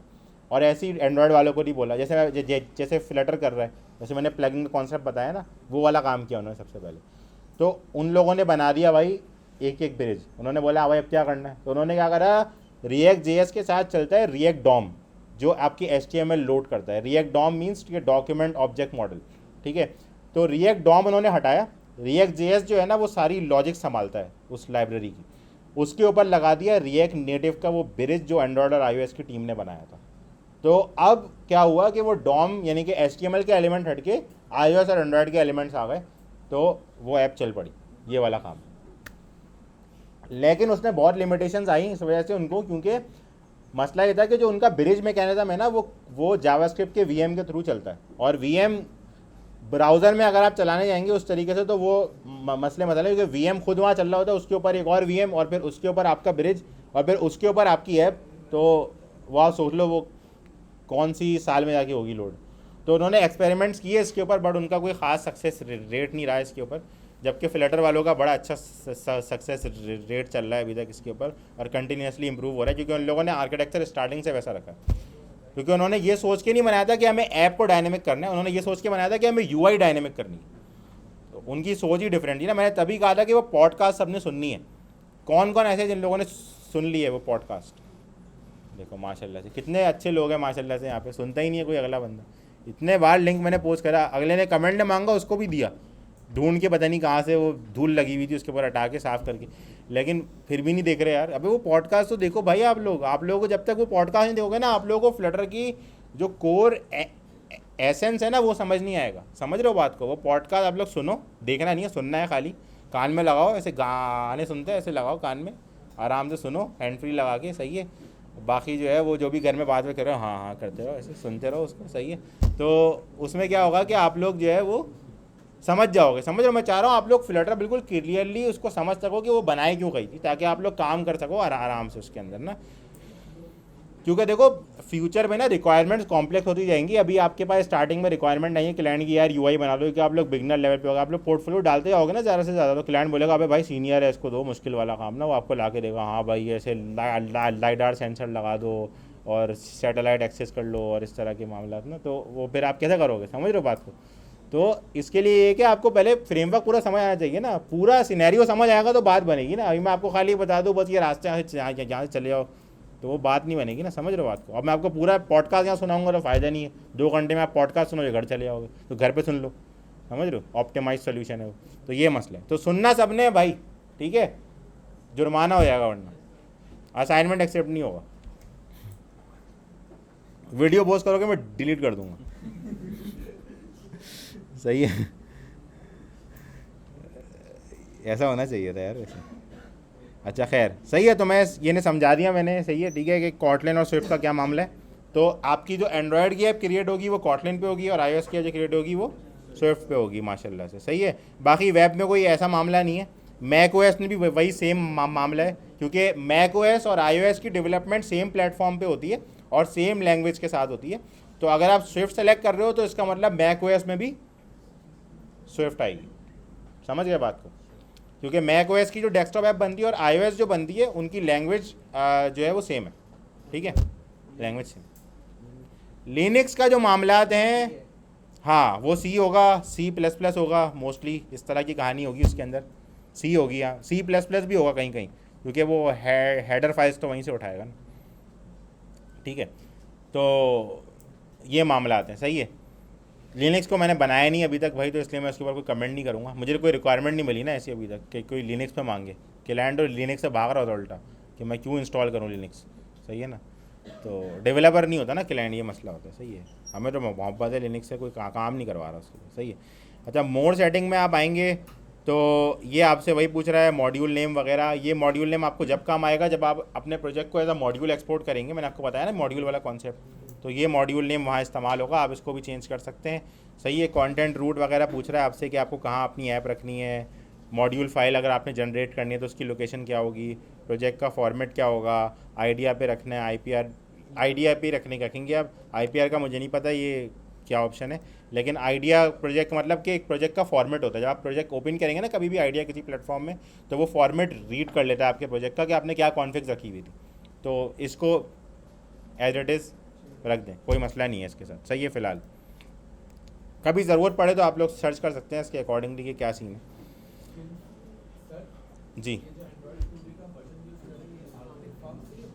बम्बल भी है, आर्टिफॉक्स से पहले वाला था, पहले वाला है इससे। आर्टिफॉक्स पुराना है, बम्बल भी नहीं हुआ है। आर्टिफॉक्स तो ऐसा चल रहा था, अल्लाह माफ़ करे। वी एस कोड भी यूज़ कर लेंगे। वैसे देखें, मैं चाह रहा हूँ कि आप लोग वी एस कोड ही यूज़ कर लें, क्योंकि हो सकता है भाई किसी के पास बम्बल भी सही ना चले। वैसे तो मैं अभी आप लोगों को बोलूँगा कि आप लोग आके अपडेट करें, उसको ट्राई करें और फिर बताएं मुझे आके कल कि भाई किस किस के पास सही चल रहा है। वो सही है, जिसके पास सही चल रहा है, अगर मेजॉरिटी के पास सही चल रहा है वो, तो अच्छी बात है, फिर हम एंड्रॉयड स्टूडियो पे कंटिन्यू कर सकते हैं। पोल क्रिएट कर दूंगा मैं, हाँ बेहतरीन काम हो गया ये, गुड, सही है। तो हम इसको करते हैं नेक्स्ट, ओ सॉरी फिनिश।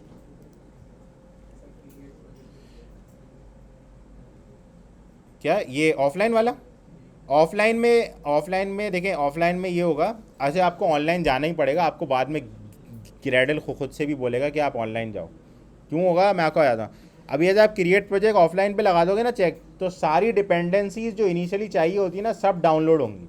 मतलब ऑन डिमांड बिल्ड नहीं होंगी, मतलब ऑन डिमांड डाउनलोड नहीं होंगी, पहले से डाउनलोड होकर पड़ी हुई होंगी। जिससे प्रोजेक्ट का साइज थोड़ा सा इंक्रीज हो जाएगा। कुछ डिपेंडेंसी ऐसी होती है जो ऑन डिमांड डाउनलोड होती हैं। जैसे आपने प्रोजेक्ट रन कराया तो कोई टूल चाहिए था, वो टूल डाउनलोड हो जाएगा रन टाइम पे ही, समझ रहे?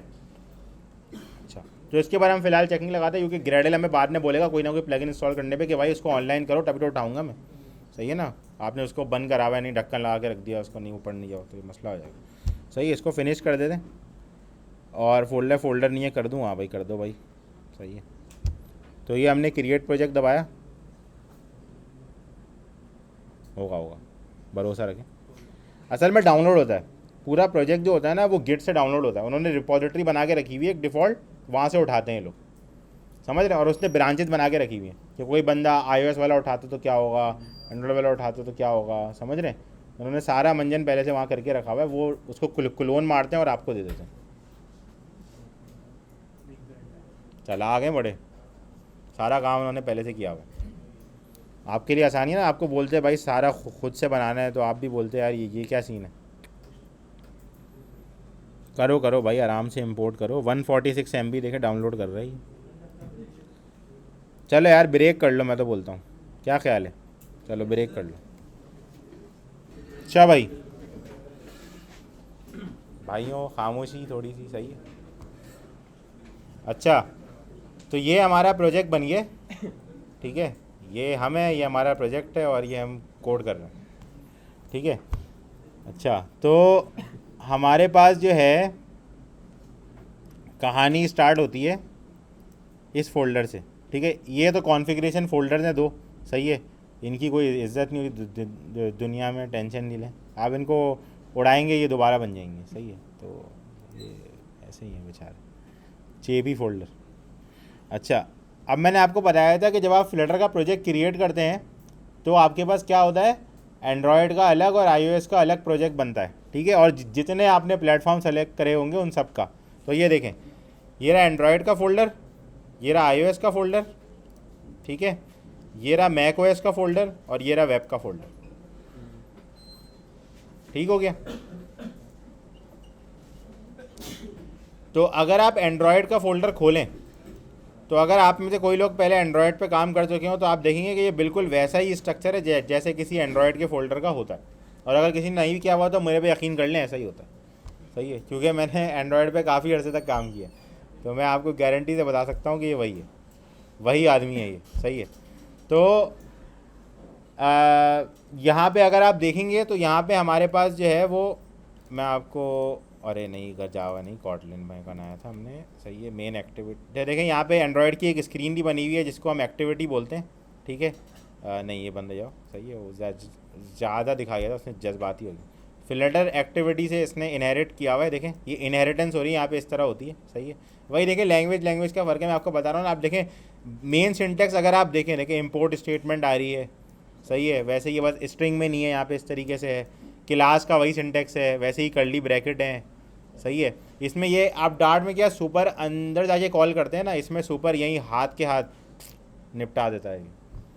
इनहेरिटेंस प्लस सुपर, भाई टेंशन ही नहीं ले रहा हूँ, समझ रहे हैं? अलग लेवल है इसका, सही। ये कॉटलिन है, सही है? KT खान तहरीक, सही है? अच्छा, यहाँ पे हम आते हैं और ये हमारी जो एक्टिविटी है, एक्टिविटी हम स्क्रीन को बोलते हैं एंड्रॉयड में, सही है, जस्ट फॉर इंफॉर्मेशन। एक्टिविटी नहीं पढ़ रहे अभी हम, तो यार ये स्कूल के दोस्त तंग करते रहे। अच्छा, तो ये हो गया। बाकी ये एंड्रॉयड की कॉन्फ़िगरेशन फ़ाइल होती है हमारे पास, एंड्रॉयड मैनिफेस्ट डॉट एक्सएमएल। इसके अंदर हम कोई भी कॉन्फ़िगरेशन एंड्रॉयड से रिलेटेड चेंज कर सकते हैं। आपको अपनी ओरिएंटेशन लॉक करनी हो, पोर्ट्रेट लगाना हो, वो सारे काम यहाँ पे हो जाते हैं। वैसे वो फ्लटर से भी हो जाते हैं, क्योंकि फ्लटर एनडीके से कनेक्ट करता है तो वो एंड्रॉयड को चमाट मार के साइड कर देता है, तो वो मसला नहीं होता उसका कोई, सही है। क्योंकि वो उसके बाद इंजन का पूरा कंट्रोल है ना, तो वो इंजन को घूमने नहीं देता। एंड्रॉयड घुमा रहा होता है, बोलते हैं मैं तो नहीं घूमूंगा, सही है। तो इस तरह के सारे काम जो है वो फ्लटर कर लेता है, ठीक है। अच्छा भाई, तो ये खैर हमारे पास एंड्रॉयड की कॉन्फ़िगरेशन फ़ाइल होती है, जिसके अंदर हम अपनी सारी स्क्रीन्स वगैरह बनाते हैं। किसी ने किया हो एंड्रॉयड पे तो उसको मैनिफेस्ट फ़ाइल का पता होता है, सही है। अगर आपको मैनिफेस्ट फ़ाइल का नहीं पता तो आप जैसे जैसे फ्लटर पे आगे काम करते आएंगे तो आपको मैनिफेस्ट फ़ाइल को ज़बरदस्ती पता लग जाएगा, सही है, गन पॉइंट पे। क्योंकि अगर आप कहीं पे गूगल मैप लगाएंगे ना, सबसे पहले गूगल मैप बोलेगा मैनिफेस्ट फ़ाइल खोलो, की डालो, सही है। तो आपको खोलनी पड़ेगी फ़ाइल, ये इसलिए मैं आपको दिखा रहा हूँ, ताकि आप ऐसे ना एकदम बोले ये कहाँ होती है, सही है। तो ये वाला मसला ना, शौक जो लगता है ना वो बड़ा मसला हो जाता है, सही है। हार्ट अटैक हो जाए किसी का, कोई हॉस्पिटल पहुंच जाए, ऐसे नहीं। तो यहाँ पे iOS के फ़ोल्डर में आते हैं, तो भाई यहाँ iOS का प्रोजेक्ट बना हुआ है, ठीक है। ये गरीब लोग नहीं खोल सकते, सिर्फ अमीर लोग खोलते हैं, इनके पास मैक होता है, सही। मैं अमीर नहीं हूँ लेकिन, तो गलती से आ गया मेरे पास, सही है। अच्छा, तो अच्छा यहाँ पे क्या होता है, अगर आप मैक पे अमीर हैं आप, सही है, तो आपके पास राइट क्लिक करने पे एक ऑप्शन भी आएगा, सही है, क्योंकि अमीर हैं आप।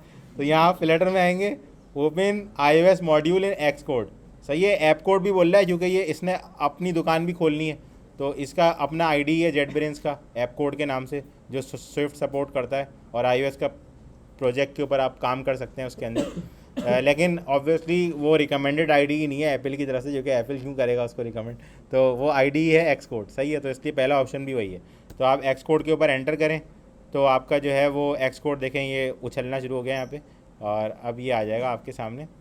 अच्छा, इसके लिए ऑब्वियसली आपके पास अगर मैक भी है तो आपके पास एक्स कोड इंस्टॉल होना चाहिए, जो कि अगर किसी ने अभी तक इंस्टॉलेशन की होगी, जैसे नुमान भाई ने की होगी, तो नुमान भाई अमीर आदमी है, सही है।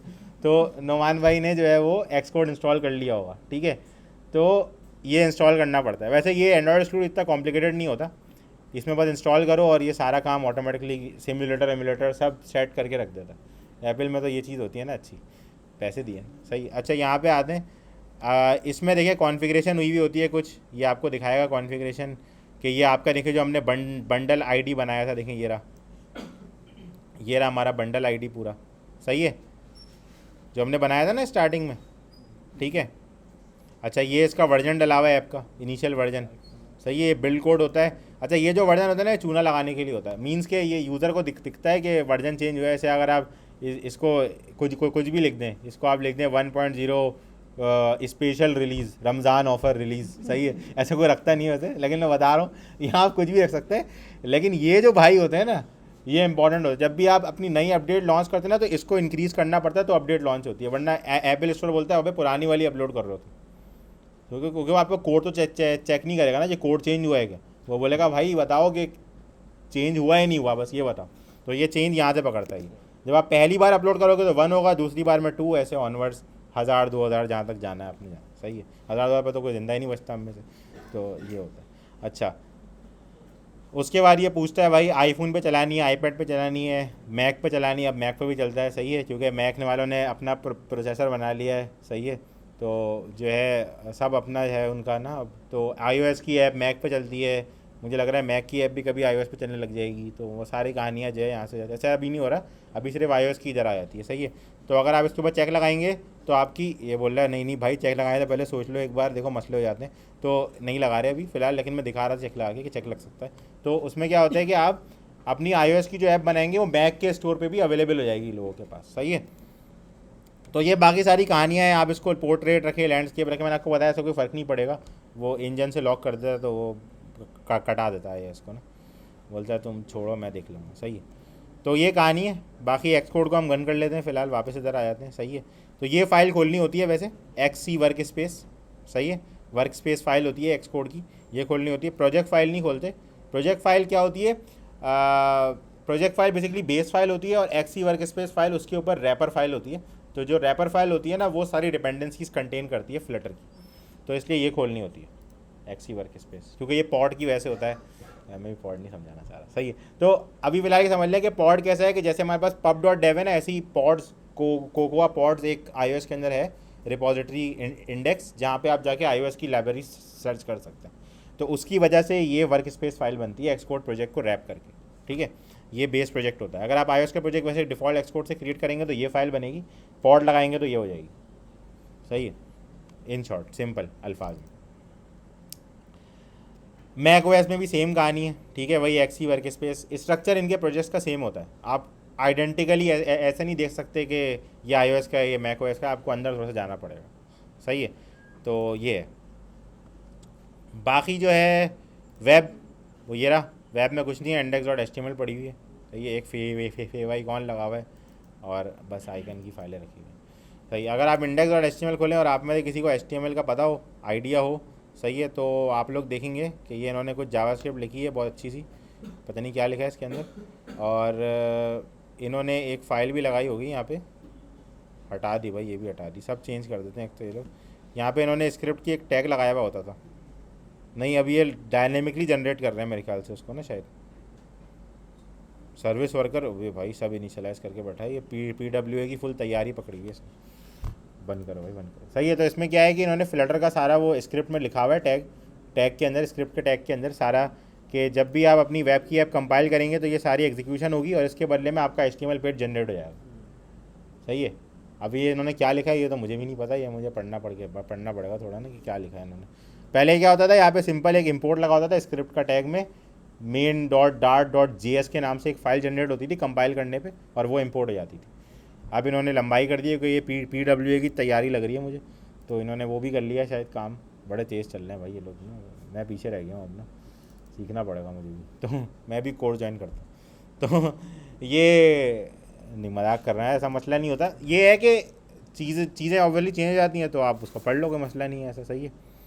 अच्छा, जो हमारा कोड है वो पड़ा होता है कहाँ, LIB में। जितना आपका डार्ट की ऐप का कोड होगा ना फ्लटर का सारा, वो कहाँ पड़ा होगा, LIB में, ठीक हो गया। अच्छा, एक फ़ोल्डर में आपको बताना भूल गया हूँ, वो है टेस्ट, सही है। अच्छा, ये क्या होता है, हमारे पास ना एक कॉन्सेप्ट होता है कि जैसे अभी आपने एक ऐप बना ली, ठीक है। अब आपने उस ऐप के अंदर एक कॉम्प्लेक्स फ्लो लिख दिया है कि भाई बटन पे क्लिक होता है, यूज़र आते हैं इंटरनेट से उठ के, सही है, उनकी लिस्ट दिखती है, फिर क्लिक करने के बाद यूज़र की इन्फॉर्मेशन शो होती है। अब ये सारा आइटम आप टेस्ट किस तरह करेंगे, ये जो आपने सारा कोड लिखा है टेस्ट चला के ना, चला के देखेंगे आप, खुद से चला के देखेंगे, मैनुअली चला के देखेंगे, सही है। उसमें ये भी हो सकता है कि आप कोई चीज़ स्किप कर दें, सही है ना। आपने एक बार चला के चेक कर लिया, सही है। अब आपने दूसरी बार जब चेक करना है तो आप बोलेंगे अभी पहले चेक कर चुका हूँ ना, मैं एक ही बार बस करूँ और जाके देख लूँगा, बटन क्लिक करो ना बस, सही है। क्या दोबारा लंबी करूँ, पहली बार में तो आप बोलेंगे नहीं भाई मैं बटन भी क्लिक करूँगा, स्क्रॉल भी करूँगा, पहली बार में तो थोड़ी करेंगे ना मेहनत। दूसरी बार में आप बोलेंगे बस सही है ना, जो चेंज किया वही चेक करता हूँ। अब उस चेंज की वजह से अगर कोई पीछे चीज़ आपकी ब्रेक हो रही है तो वो आपको नहीं पता, समझ लो। जब वो यूज़र के पास है कि यूज़र बोलेगा अबे ये क्या है, स्क्रॉल करते ही ऐप गई तुम्हारी, सही है। पता चला भाई आपने जो है कोई नीचे मंजन लिख दिया था, उसकी वजह से रीरेंडर कॉल हुआ और वो रिकर्सिव फंस गया और ऐप क्रैश हो गई, सही है। Sad life. तो यहाँ पे क्या होता है कि आपके पास आता है टेस्ट का कॉन्सेप्ट। टेस्ट में क्या होता है, आप ऑटोमेशन लिख देते हो टेस्ट की। जो अभी आपको टेस्ट बता रहा हूँ ना, ये आप ऑटोमेट कर सकते हो पूरा। आप टेस्ट में आके लिख दो कि भाई आपकी ये स्क्रीन खुलेगी, ठीक है, इसके अंदर ये रिस्पॉन्स एक्सपेक्ट करना है, फिर थोड़ा सा स्क्रॉल करना है और फिर एक आइटम पे क्लिक करना है, अंदर जाना है, इन्फॉर्मेशन में जो डिटेल्स आ रही हैं उसमें ये चीज़ एक्सपेक्ट करनी है कि ये अगर आ रही है तो सही है। तो जो केसेस आप वहाँ डिफाइन करोगे ना, उसके हिसाब से आपका टेस्ट पास हो जाएगा। अगर कोई टेस्ट फेल हो रहा होगा तो आपको दिखा देगा। इससे क्या आसानी है, कल को आपने कोई फीचर चेंज किया, आप जाकर टेस्ट दोबारा चला दो, खाली आपकी मेहनत बच गई ना। आपने टेस्ट दोबारा चलाया, आपके वही दोबारा सेट ऑफ स्टेटमेंट्स एग्जीक्यूट हुई और उसने आपकी ऐप को टेस्ट करके बता दिया कि भाई कोई फीचर ब्रेक तो नहीं हुआ है, ख़त्म हो गई बात। तो ये टेस्ट का फ़ायदा होता है। अच्छा, छोटे जो प्रोजेक्ट्स होते हैं ना, जैसे अभी आप लोग बनाओगे, इसमें आप लोग टेस्ट नहीं लिखोगे। बड़े प्रोजेक्ट्स में लिखते हैं टेस्ट नॉर्मली, क्योंकि छोटे पेजेस के अंदर कोई इतनी ज़्यादा चीज़ें नहीं होती हैं। आप दो तीन स्क्रीन कर रहे हो, 4 स्क्रीन कर रहे हो, आप आगे चेक कर लोगे। सही है। वैसे तो रिकमेंडेड ये होता है कि आप हर प्रोजेक्ट में टेस्ट लिखो। सही है। लेकिन ऑब्वियसली अगर आप टेस्ट लिखने जाओगे तो उसके लिए पहले आपको उतना कोड भी लिखना आना चाहिए ना, ताकि आप टेस्ट लिख सको। समझ रहे हो? तो टेस्ट को समझने से पहले आपको पहले ऐप डेवलप करना समझना ज़रूरी है। समझ रहे हो? तो ऐप आप जब डेवलप करना समझ जाओगे तो आप टेस्ट लिख सकोगे आराम से। समझ रहे हो बात को? क्योंकि आपको पता होगा कहाँ पे क्या चीज़ टेस्ट करनी है, कहाँ पे क्या चीज़ टेस्ट नहीं करनी। समझ रहे हैं बात को? अच्छा, इसको आप वैसे डिलीट भी कर सकते हो अगर आप चाहो तो। सही है। और आप रखना चाहो तो आप रख भी सकते हो, कोई ऐसा ख़ास मसला नहीं है इसका। ठीक है। अच्छा, अभी मैं इसको रखूँगा तो मेरे पास एक एरर जनरेट होगा, क्योंकि मैं अभी सारा कोड उड़ाने वाला हूँ। मैं आपको दिखाता हूँ क्यों। क्योंकि जो है वो आपको स्टार्टिंग में समझाना है ना यार। Black box testing, black box testing इसका पार्ट होती है, कुछ हद तक आप कह सकते हो, कुछ हद तक कह सकते हो। हाँ, तो अच्छा, अब हम आते हैं। मैंने आपको जब गिट समझाई थी लास्ट सेशन में, तो ये गिट इग्नोर का बताया था मैंने, याद होगा आप लोगों को। तो देखें यहाँ गिट इग्नोर पहले से बनी हुई है, और इसने देखें सारी गिट इग्नोर की फाइलें पहले से डली हुई हैं कि क्या क्या इग्नोर करना है, जिनके ऊपर चेंजेस मार्क नहीं होंगी गिट के अंदर। ठीक है। तो ये सारी फाइलें। अब आप बोलेंगे भाई यहाँ तो हमने गिट इनिट चलाया ही नहीं, तो गिट इग्नोर कहाँ से आ गया? तो अभी मैं आपको एक जादुई बात बताता हूँ। वो जो क्लोन किया है इन्होंने, आपकी पहले से रेपो बनी हुई है, कैसा? गिट इनिट नहीं चलाना पड़ा, मेहनत बच गई आपको। लेकिन अभी आपकी सारी फाइलें लाल इस वजह से दिख रही है क्योंकि इसमें एरर जनरेट नहीं हुआ हुआ, ये अनट्रैक्ड है। वो नहीं आपको लाल दिखा रहा था कि अनट्रैक्ड फाइल्स हैं, जैसे हम कर रहे थे जब गिट स्टेटस। अभी देखें हम करते हैं यहाँ पे, तो क्या हो रहा था? ये देखें लाल दिखाएगा आपको। सही है ना कि ये फाइल मॉडिफाई हुई हुई है, और ये वाला फोल्डर हमारे पास ऐड नहीं हुआ। ठीक है। अभी हम कहाँ खड़े हुए हैं? यहीं खड़े हुए हैं ना।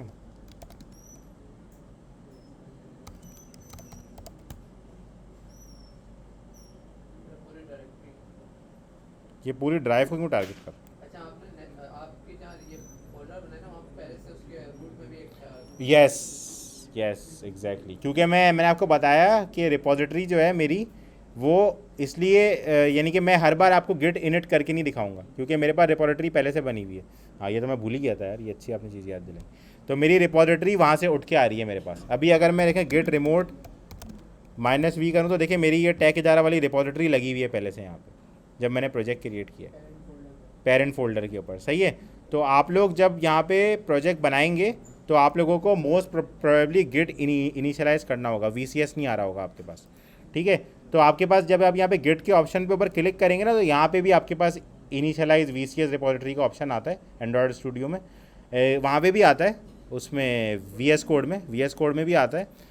वो आप तो सीधा गिट के टैब पे क्लिक करेंगे, मैं आपको दिखाता हूँ अभी किस तरह होता है। तो वहाँ पे भी आप बटन दबाएंगे तो आपकी रिपोजिटरी बन जाएगी। सिंपल बटन क्लिक पे बन जाती है रिपोजिटरी। कर सकते हैं हाँ। मैं कमांड से इसलिए कराया ताकि आप लोगों को पता हो कि मैनुअल ओवरराइट कैसे करना है, बस ये मकसद था। वो डार्ट वाला वही वाला मकसद था कि कमांड से करेंगे तो आपको थोड़ा सा मैनुअल ओवरराइट का पता होगा। वरना क्या होगा कि कभी कमिट में कोई मसला आ गया, नहीं हो रहा, कोई प्रॉब्लम आ रही है, टूल चल नहीं रहा, होता है ऐसा मसले, तो आपको खुद से नहीं पता होगा आपको क्या करना है। समझ रहे? तो ये है। खैर, तो ये हो गया। अच्छा, अब हमारे पास जो इम्पोर्टेंट फाइल है ना, वो ये है पब स्पेक। ठीक है। अच्छा, इसमें क्या है देखिए, जो हमने प्रोजेक्ट का नाम रखा था। ठीक है। अच्छा, ये वो फाइल है जो हमारे पूरे प्रोजेक्ट की स्पेसिफिकेशन कंटेन करती है। स्पेसिफिकेशन मींस कि आपने जो टेस्ट लिखने हैं वो यहाँ कंटेन होते हैं, जो आप लाइब्रेरीज़ या प्लगइन्स इंस्टॉल करेंगे वो यहाँ पे इंक्लूड होंगे, जो आप इमेजेस यूज़ करेंगे, फॉन्ट्स यूज़ करेंगे ऐप में, वो यहाँ पे आपको एनरोल करने पड़ेंगे। हर चीज़ जो ऐप में एक्सटर्नल इंपोर्ट हो रही होगी वो यहाँ पे आप डाल रहे होंगे। समझ रहे हैं बात को? अच्छा, ये हो गया। ये आपकी डिस्क्रिप्शन हो गई जो हमने लिखी थी एंड्रॉयड स्टूडियो में वो प्रोजेक्ट की क्रिएट करते वक्त। ठीक है। मैनुअली लिखना पड़ेगा हैं? नहीं, ये ऑटोमेटिक आएगी। जो आपने यहाँ पे जो आपने प्रोजेक्ट कॉन्फ़िगरेशन सेलेक्ट करोगे ना, उसके हिसाब से ये फाइल आपकी जनरेट हो जाएगी। ये वाला नहीं, जो फॉन्ट वगैरह का आप बोल रहे हैं। नहीं, ये तो खुद डालने पड़ेंगे ना, ये तो जो आप इंस्टॉल करेंगे वो आपकी जिम्मेदारी है।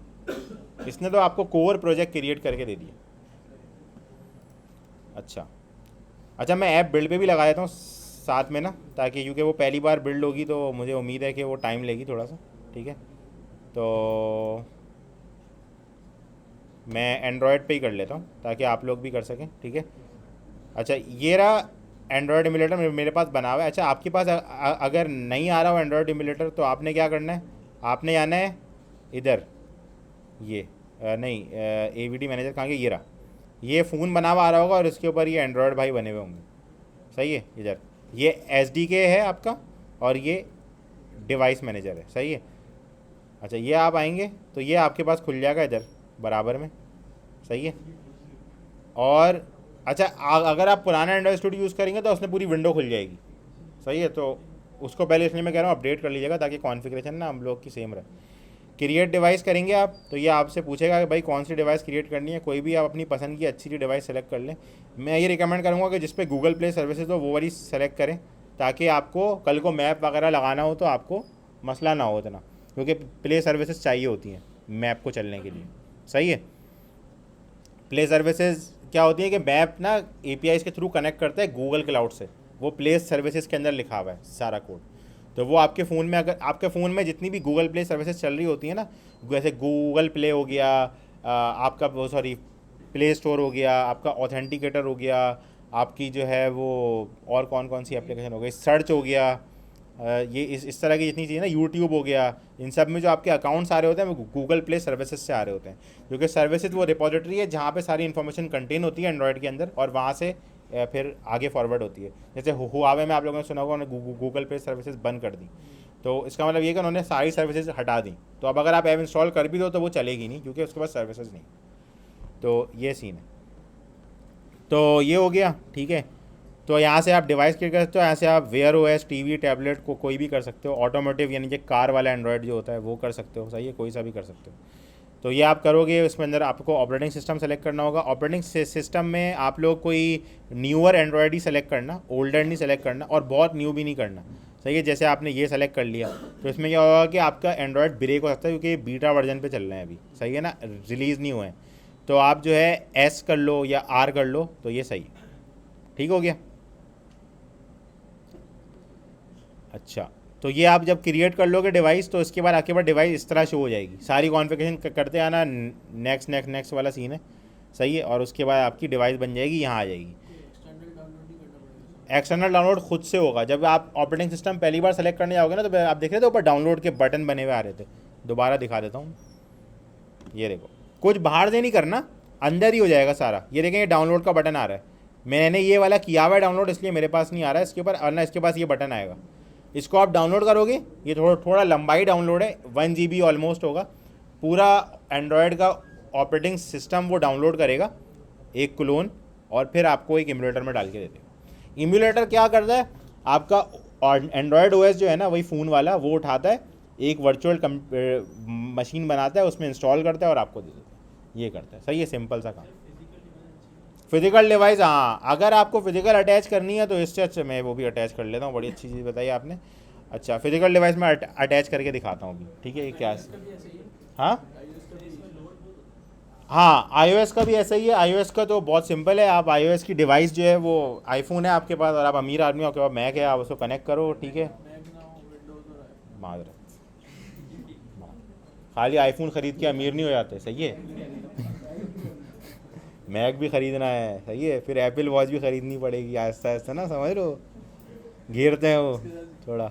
भाई ये इतना खर्चा कर ही लिया था, थोड़ा और मालिक। सही है, तो ये वाला सीन है। अच्छा, सही है, तो वो डाउनलोड होगा, उसके बाद वो हो जाएगा। सही है, तो ये हम इम्यूलेटर लॉन्च कर लेते हैं। अच्छा, ये इन्होंने जो है मंजन कर दिया, यहीं पे खुल जाता है इम्यूलेटर, पहले अलग से खुलता था बाहर। सही है, तो इन्होंने ये सारा कुछ जो है ना एक ही जगह कर दिया। बड़ा अच्छा लगा मुझे ये सिनेरियो तो वैसे। तो ये देखें, ये इन्होंने फ़ोन डाल दिया हमारे पास। इसको हम ज़रा बंद कर लें। ये हमारा फ़ोन आ गया बड़ा सा। ठीक है, इसके अंदर गूगल प्ले स्टोर भी है, तो इसमें आप व्हाट्सएप फेसबुक सब चला सकते हैं। मेरा एक बार फ़ोन ख़राब हो गया तो मैं इसमें ही चलाता था, लैपटॉप खोलता था, व्हाट्सएप चेक करता था ऐसा। अगला है। और सिम मैंने कॉन्फ़िगर कर ली थी, वो नोकिया के फ़ोन में डाली सिम, उसमें SMS आ गया, कोड डाल दिया। देयर इज़ ऑलवेज अ वे। सही है, तो सारे मंजन हो सकते हैं, ठीक है।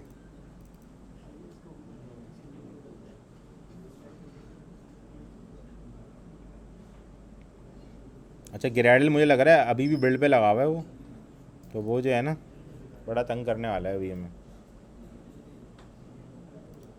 अच्छा, मैं आपको इसके ऊपर रन करके दिखा देता हूँ, फिर मैं आपको फिजिकल डिवाइस से भी रन करके दिखाता हूँ, क्या ख्याल है? तो अब आपने जब ये डिवाइस स्टार्ट कर लिया ना, तो ये ड्रॉप डाउन आ रहा है आपके पास, देखें आपके पास एक आ रहा होगा मेन डॉट डार्ट, ठीक है, जिसमें आपको बता रहा है कि मेन डॉट डार्ट को मैं चलाऊँगा, ठीक है।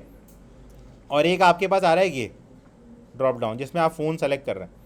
तो इसमें जो आपका बूटेड डिवाइस होगी ना, वो आ रही होगी। अभी हमने मैक ओएस की ऐप भी क्रिएट कर दी है, और मैं मैक ओएस के ऊपर ही एंड्रॉयड स्टूडियो चला रहा हूँ, सही है। तो वो मुझे बोल रहा है कि आपके पास ये एक्सेस है कि आप मैक ओएस के ऊपर भी ऐप डायरेक्टली रन कर सकते हो, यानी कि जिस ओएस पे इस वक्त ये चल रहा है एंड्रॉयड स्टूडियो, उसी पे वो ऐप कंपाइल करके चला देगा।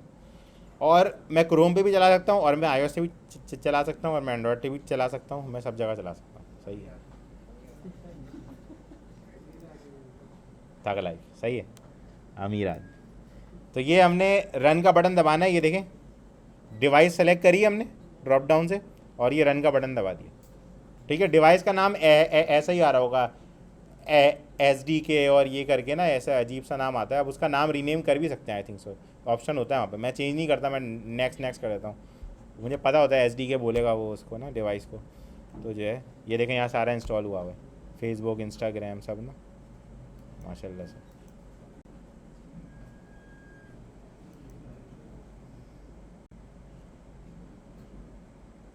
ये देखिए मुझे आर्टिकल दी फ्लटर के ही दिखा रहा है, हैंडलिंग नेटवर्क कनेक्टिविटी इन फ्लटर, देख रहे हैं आप। इतना ज़्यादा सर्चिंग करी है मैंने कि वो बोल रहा है भाई इसको ज़िंदगी में कुछ नहीं चाहिए, और इसको यही दिखाते रहो।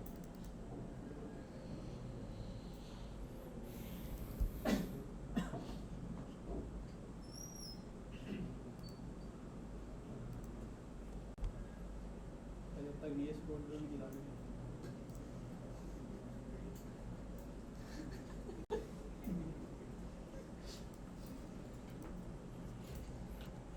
ऐसी हरकतें मैं करता हूँ वैसे, लेकिन अभी मैं लाइव रिकॉर्डिंग में करना नहीं चाह रहा, क्योंकि कोई मसला हो जाए भाई, रिकॉर्डिंग भी चल रही है ना। तो ये अच्छा, मैं जब तक आप लोगों को जो है ना यहाँ पे ओवरव्यू दे देता हूँ, ठीक है। तो आप लोगों को मैंने बताया कि कोड हमारा कहाँ होगा सारा, मेन डॉट डार्ट में। अच्छा, मेन डॉट डार्ट पे आने से पहले हम ज़रा इसका टूर कंप्लीट कर लें पहले, हम थोड़ा बातों में आगे निकल गए थे, सही है। तो पब्लिश टू जो है ना, ये देखें ये तो हमारा प्रोजेक्ट नेम आ गया, ये डिस्क्रिप्शन आ गई। पब्लिश टू हमारा क्या है कि अगर हम इसको एज अ पैकेज अपलोड करते हैं कहीं पे, तो उसके अंदर पब्लिश टू के अंदर हमारे पास यहाँ पे एक वो आता है आइडेंटिफायर, जैसे वो आप देख रहे थे flutter.dev आ रहा है, या वो आ रहा है ना, वो आप पब्लिशर जो होता है ना, वो आप यहाँ लिख दोगे अपना, तो वो यहाँ पे आपको शो कर देगा, समझ रहे हो। वैसे ये प्रॉपर्टी जो है वो आप इग्नोर भी कर सकते हो, कोई ऐसा मसला नहीं है, सही है, क्योंकि ऐप है, आपको कहीं अपलोड नहीं, आपको तो गूगल प्ले स्टोर पे अपलोड करनी है, ऐप स्टोर पे करनी है, आपको pub.dev पे तो नहीं करनी, तो आपको उसकी कोई ज़रूरत नहीं है, वैसे आप इसको रिमूव भी करते हो सेफली, ठीक है। अच्छा, इसके अलावा हमारे पास आता है ये वर्जन कोड। अच्छा, मैंने आपको जब एक्स कोड खोला था, मैं आपको दिखाया था, एक हमारे पास वर्जन होता है जो हम यूज़र को दिखाते हैं उल्लू बनाने के लिए, ठीक है, और एक हमारे पास वर्जन कोड होता है जो हम हर बार बिल्ड नंबर अपग्रेड करते हैं वर्जन को अपग्रेड करने के लिए ऐप के, जब यूज़र के पास अपडेट शो होता है ना, अपडेट का बटन आ रहा होता है, तो वो ये है, बिल्ड नंबर ये है, वर्जन ये है। अच्छा, ये जो कॉन्फ़िगरेशन है, ये मैंने देखा है मोस्टली जो अफेक्टिवली रिफ्लेक्ट होती हैं वो वेब में और एंड्रॉयड में हो जाती हैं। वेब में इस सेंस में कि उन्होंने वो जावास्क्रिप्ट की फाइल जो रेंडर की हुई होती है वो रिकम्पाइल कर देते हैं, तो उसमें उसका हैश नेम जो होता है वो चेंज हो जाता है, तो जब भी कोई रीलोड करता है तो उसके पास कैशे वाली फ़ाइल नहीं आती। अगर कोई वेब पे काम कर चुका हो तो उसको थोड़ा सा समझ आ गई होगी, नहीं समझ आई तो कोई ऐसा मसला नहीं है, सही है, टेंशन नहीं लें। एक फ़ाइल होती है कैशे में फंस जाती है, वो उसको कैशे से उड़ा देता है, सिंपल सी बात ये, सही है। तो वरना आपको कैशे वरना आप बोलोगे भाई अपडेट आ गई, रीलोड करके चेक करो, सही है, वो बोलेगा भाई मेरे पास पुराना ही आ रहा है, तो वो बोलेगा यार ये क्या मतलब है, बोलेगा भाई कैशे क्लियर करो, कैशे क्लियर करेगा सारा उसका फेसबुक वो सब लॉग आउट हो जाएगा, बोलेगा यार ये कैसी ऐप है तुम्हारी, सब लॉग आउट करना पड़ता है मुझे हर बार, तो उसके लिए ये वर्जन कोड है आपका। वर्जन कोड आप चेंज करोगे वो उसका हैश दोबारा बिल्ड करेगा और एक फ़ाइल जनरेट कर देगा उसके हिसाब से। तो वो जब यूज़र लोड करेगा ब्राउज़र को लगेगा कि न्यू फाइल आई है, तो वो न्यू फाइल ले आएगा और उसको कैशे में डाल देगा। सही है, बड़ी लंबी कहानी है, सही है इसके पीछे। तो ये है हमारी कहानी, सही है। तो इसके ऊपर ये है हमारा वर्जन जो हम यूज़र को दिखाते हैं चूना लगाने के लिए, रमज़ान वाला, सही है। और ये जो है हमारा वर्जन, ये वो है बिल्ड नंबर, ठीक हो गया। बग फिक्स लिख दो। हाँ इसमें ये यहाँ नहीं लिखना, ये मसला हो जाएगा, ज़्यादा हो जाएगा। गूगल प्ले स्टोर भी ऐप से पहले एप्पल बोलेगा भाई किधर, इधर आओ। सही है, एप्पल बड़ा सख्त है इस मामले में। एप्पल यहाँ से अपडेट करेंगे तो एक्स कोड में मेरे पास रिफ्लेक्ट नहीं होता अभी तक, ठीक है। अब ये मेरे पास मसला है या इनके साथ मसला है, ठीक है। ये देखो ये बोल रहा है कि read more for iOS versioning, इसने पहले से ही बोल दिया है ना ऊपर, बोल रहा है iOS के लिए देख लो। चलो भाई मैं नहीं जा रहा अंदर मुझे मारता है, सही है। तो जो है ना ये, क्योंकि वो असल में एक्स कोड की फ़ाइल ऐसी होती है कि वो ना रीड करने के लिए आपको एक्स कोड ही खोलना पड़ता है, सबसे बड़ा मसला ही है, सही है। वो एप्पल है ना भाई, वो तो काम करता है ऐसे, सही है। तो मशीन भी तो बेचनी है, तो ये काम है। अच्छा ये आपकी फ्लटर की ऐप चल गई है, ये आपकी ताज़ा तरीन खुशबू वाली ऐप है, सही है। इसके अंदर देखिए बटन क्लिक के ऊपर नंबर भी आपका प्लस होगा, ये देखें, ठीक है। बटन क्लिक कर रहे हैं तो आपका नंबर भी प्लस हो रहा है, माशाल्लाह से चल रहा है। लेकिन अभी आपको कोड इतना खास समझ नहीं आएगा, मैं आपको समझाता हूँ एक एक करके, सही है। सारा उड़ाते हैं और बिल्कुल स्क्रैच से बनाते हैं, क्योंकि उसने जो आपको बॉयलर प्लेट कोड लिख के दिया हुआ है ना, वो अगर मैं समझाऊंगा तो आपको ऐसे समझ नहीं आएगा, क्योंकि उसमें बहुत सारे मंजन हुए हैं। तो हम एक एक करके समझेंगे तो हमें समझ आ जाएगा, सही है। अच्छा हमारे पास टाइम, अच्छा टाइम तो ऊपर निकल गया अच्छा यहाँ पे हम लोग काम करते हैं कि हम लोग जो है 4:15 तक करते हैं, ठीक है। उसके बाद हम ऑफ कर लेंगे, क्या ख्याल है? 15 नहीं 15 पुलिस का नंबर नहीं होता, अच्छा ठीक है। तो ये हमारा एस डी के, अच्छा एस डी के कौन है भाई? ये हमारा डार्ट का जो एस डी के है ना हमारा, ये उसका वर्जन है, ठीक है। ये आपको बता रहा है। अच्छा आप इसको अगर जो है वो लोअर वर्जन पे लेके जाओगे तो नल सेफ्टी आपकी ऐप में से रिमूव हो जाएगी, यानी कि आपकी ऐप नल सेफ नहीं होगी, वो आपको बार बार कंपाइलर वार्निंग भी देता रहेगा फिर, क्योंकि अब वो इन्फोर्स कर दिया उन्होंने ना कि नल सेफ्टी करो सख्ती से ना। अभी मैंने अपना फिर फ्लटर उतना अपग्रेड नहीं किया हुआ, वरना अगर मैंने किया होता तो मेरे पुराने प्रोजेक्ट ही ब्रेक हो जाते, क्योंकि वो पुराने प्रोजेक्ट असल में नल सेफ्टी पे है नहीं, और वो इतने बड़े हैं कि मैं उनको अपग्रेड अभी कर नहीं सकता। ये मुझे जो है उसके लिए बहुत सारे लोग चाहिए, वो आप लोग आएंगे ना तो फिर मज़ा आएगा, सही है। तो जो है इसमें क्या है कि यहाँ पे ये आप बता रहे हो इसको कि भाई ग्रेटर देन इससे हो और लेस देन इससे हो, तो ये वर्जन की इसने रेंज कॉन्फ़िगर करके यहाँ डाल दी है कि इस वर्जन की रेंज में चलना है, क्योंकि हो सकता है किसी के पास कम किसी के पास ज़्यादा इंस्टॉल हो, तो उन्होंने रेंज कंसिडर की हुई कि इस रेंज में अगर है तो ऐप चल जाएगी। अगर इस रेंज में भी नहीं है तो आपको वार्निंग दिखा देगा कि आप अपना वर्जन अपग्रेड करो या इस पर लेके आओ कम अज़ कम, तो मैं चलाऊँगा, या डाउनग्रेड करो इन केस। वैसे डाउनग्रेड की अभी तक पॉसिबिलिटी नहीं है, क्योंकि 3.0 तो नहीं जाएगा अभी, ये है कि 2 पॉइंट कुछ चल रहा है अभी वर्जन, तो उसके अंदर अंदर ही आपका काम हो जाएगा, ठीक है। अच्छा ये आपकी फ्लटर एसडीके की डिपेंडेंसी है, ठीक है। ये आपकी रूट डिपेंडेंसी है जिससे आपका फ्लटर का एसडीके आ रहा है। मटेरियल बटन ये जो अभी आप सारे मंजन यहाँ देख रहे हैं ना, ये इसकी वजह से आ रहा है। मैंने आपको बताया ना हर चीज़ यहाँ पे मेंशन करनी पड़ती है, तो ऐसे ही फ्लटर का एसडीके भी खुद इटसेल्फ यहाँ मेंशन हुआ है, क्योंकि ये जो pubspec.yaml आप देख रहे हैं ना, ये फ्लटर की फ़ाइल नहीं है, ये डार्ट की फ़ाइल है, डार्ट की कॉन्फ़िगरेशन कर रहे हैं आप, तो इसलिए एसडीके का वर्जन भी किसका है? डार्ट का। प्रोजेक्ट नेम भी किसका है? डार्ट का। फ्लटर सिर्फ आपको सेट ऑफ क्लासेस दे रहा है कि आप उन पे काम कर लो, बात समझ रहे हो? अभी तक जो हम डार्ट कर रहे थे ना, वो हम बगैर pubspec.yaml के कर रहे थे। आप उस प्रोजेक्ट में भी pubspec.yaml डाल के उसको कॉन्फ़िगर कर सकते हो, कोई ऐसा मसला नहीं, समझ रहे हो? लेकिन हमने इसलिए नहीं किया क्योंकि हमें कोई एक्सटर्नल डिपेंडेंसी यूज़ नहीं करनी थी, कहीं कोड पब्लिश नहीं करना था। तो जब हम यहाँ पे आते तो हमने कहा यहीं पे समझ लेंगे, एक ही बात है, वहाँ समझो यहाँ समझो। तो ये डार्ट की कॉन्फ़िगरेशन है, ये फ्लटर की नहीं है, ये याद रखिएगा, सही है ना। कि ऐसे ना आप समझ रहे हो कि ये फ्लटर की है तो आप फ्लटर के कॉन्टेक्स्ट में ही सर्च करते रहें। कभी आपको कोई मसला है तो आप डार्ट की pubspec के तौर पे भी इसको देख सकते हैं, सही है ना। किसी सैम्पल प्रोजेक्ट में मिल जाए, कोई डार्ट का प्रोजेक्ट हो, फ्लटर का ना हो, तो आप वहाँ से भी उठा सकते हैं कॉन्फ़िगरेशन, कोई मसला नहीं, ठीक है। तो ये pubspec के अंदर अब हमारे पास जितनी डिपेंडेंसीज आती है ना, वो इस फ्लटर के एसडीके के बाद या इससे ऊपर भी आप इंस्टॉल करते हैं। वैसे रिकमेंडेड ये होता है कि आप इसके बाद करें, लाइन बाय लाइन एक एक करके इंस्टॉल करते हैं। जैसे अब मुझे इमेज पिकर चाहिए होगा ना, तो देखें क्या होगा, मैं आपको दिखा देता हूँ। जैसे मैं आपको अभी खोल के दिखा रहा था इमेज पिकर का, ये पेज डिवाइस पे ना, ताकि आप लोगों को दिख जाए कि फ़िज़िकल डिवाइस पे कैसे करना है, क्योंकि फ़िज़िकल डिवाइस पे आपको थोड़ी सी कहानी करनी पड़ेगी। वो तो खैर आप लोग कर लेंगे क्योंकि आप लोग स्मार्टफोन यूज़र्स हैं माशाल्लाह से, तो आप लोग जो है वो इसको आराम से कर सकते हैं। ये हम केबल निकाल लेते हैं, केबल शरीफ, और इससे हम कनेक्ट करेंगे इसको, ठीक है। अच्छा ये देखें, ये क्या कह रहा है कि आप इस तरह भी इंस्टॉल कर सकते हो। ये कमांड इन्होंने दी हुई है, ये चला दो, कमांड लाइन पे जाके अपने प्रोजेक्ट में इंस्टॉल हो जाएगी।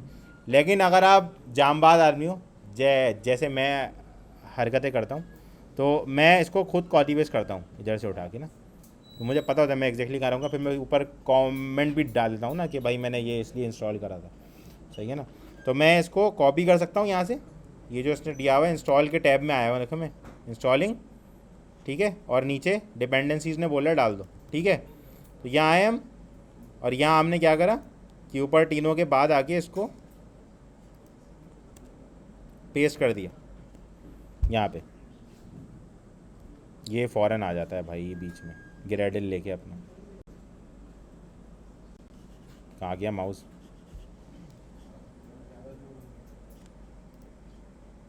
भाई मेरा माउस चला गया भाई, चला गया। तो ये रहा भाई, ये इमेज स्पीकर आ गया, और ये आपको अब आपने यहाँ पे पेस्ट कर दिया। देखें आप इंडेंट का ख्याल रखना होता है यहाँ, अगर आपने इसको यूँ पेस्ट कर दिया तो ये मसला हो जाएगा। यूँ करना है अंदर डिपेंडेंसीज के ना अंदर, क्योंकि यहाँ इंडेंट की वजह से वो देखता है कि किस ब्लॉक के अंदर आ रहा है आपका कोड। हाँ, मैं इसके रिलेटेड एक YAML फाइल को समझने की एक वीडियो भी डालूंगा, जिससे आपको YAML समझ आ जाएगी, YAML किस तरह स्ट्रक्चर होती है, ठीक है ना। तो बहुत सिंपल सी छोटी सी वीडियो है, 5 मिनट की वीडियो है, वो देख लीजिएगा तो आपको YAML का सिनेरियो समझ आ जाएगा कि कॉन्फ़िगरेशन फाइल सेट किस तरह होती है। वो जनरली YAML समझा रहा है, वो पब स्पेक नहीं समझा रहा। YAML एक अलग लैंग्वेज है, समझ रहे हैं। ये जो आप लिख रहे हैं ये YAML लिख रहे हैं इसमें, सही है। तो लैंग्वेज में तो आना पड़ता है ना, थोड़ा बहुत यहाँ वहाँ तो जाना पड़ता है, सही है। डांट तो वो थोड़ा सा ना ऊपर अब्बू थे ना, वो तो अब छोटे बच्चे भी तो समझने हैं, सही है। तो ये है, ठीक है। अभी मैंने इंस्टॉल करा क्योंकि मुझे थोड़ी सी और कॉन्फ़िगरेशन करनी पड़ेगी, iOS में जाके वो परमिशन वगैरह भी डालनी पड़ती है, क्योंकि इमेज स्पीकर है ना, तो वो लाइब्रेरी की परमिशन मांगता है ना, वो मैं अगर नहीं दूंगा तो वो बिल्ड पे एरर दिखाएगा कि भाई क्या हरकत कर रहे हो, सही है। उसके बाद अगर आप डिपेंडेंसी डाल के पेस्ट करोगे तो आपको ये पब गेट चलाना पड़ता है, सही है। इसके लिए आप कमांड भी लिख सकते हो, और कमांड इसकी होती है डिपेंडेंसी पेस्ट करने के बाद फ्लटर पब या अपडेट की होंगी, वो भी इंस्टॉल हो जाएंगे। बात समझ रहे हैं? सिंक करेगा एग्जैक्टली, यानी कि वो उन डिपेंडेंसी को चेक करेगा आपके डाउनलोडिंग के फोल्डर में से, और उनसे कंपेयर करके जो नहीं होंगी वो इंस्टॉल कर लेगा, जो वर्जन चेंज होंगे वो अपडेट कर देगा, ये सारा काम वो कर देगा, सही है। अच्छा, वो फोल्डर यहाँ नहीं होता, जैसे जावास्क्रिप्ट में होता है नोड मॉड्यूल का फोल्डर आपका, वो यहाँ नहीं होता। इन्होंने ना चालाकी करी हुई है। जैसे अगर आप इस प्रोजेक्ट में इमेज स्पीकर का वर्जन इंस्टॉल करोगे ना, और आप अगले प्रोजेक्ट में जाके भी इंस्टॉल करोगे ना, तो उसमें यूँ हो जाएगा फ़ौरन से, क्योंकि उन्होंने अपने ग्लोबल रिपोजिटरी में उसको एक फ़ोल्डर है ना जहाँ पे आपने फ्लटर डाउनलोड करा है, उसकी जगह पे वो सारी चीज़ें स्टोर कर रहा है। कोई भी आप लाइब्रेरी इंस्टॉल करोगे वो वहाँ स्टोर करेगा, कंपाइलेशन के टाइम पे वहाँ से उठा के ले आएगा।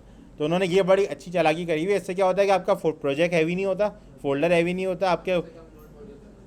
हाँ, वरना नोड मॉड्यूल चलाओ तो वो भाई पूरा तूफान आ जाता है कंप्यूटर में ना, ऐसा लगता है पता नहीं क्या हो गया, पता नहीं क्या बोल दिया कंप्यूटर को ना, वो कोई तो पीछे खड़ा हो बोले अभी हैकिंग कर रहा है सही है। तो ये होता है नोड मॉड्यूल के साथ। यान चलाते हैं तो थोड़ा सा सही रहता है, वो एक बार में दिखाया जाता है सुकून से। नोड मॉड्यूल तो भाई फुल हैवी। अच्छा खैर भूल जाओगे, ऐसी कुछ बात नहीं करी मैंने, सही। अच्छा यहाँ पे आते हैं नीचे, डेव डिपेंडेंसीज में क्या होता है। अच्छा ये डिपेंडेंसीज जो है ना, ये वो डिपेंडेंसीज है जब आप ऐप यूज़र को देंगे तो उसमें भी इंस्टॉल्ड होंगी, जैसे इमेज स्पीकर, कैमरे की लाइब्रेरी, कोई भी ऐसी लाइब्रेरी जो यूज़र के पास भी जाएंगी। डेव कौन सी है?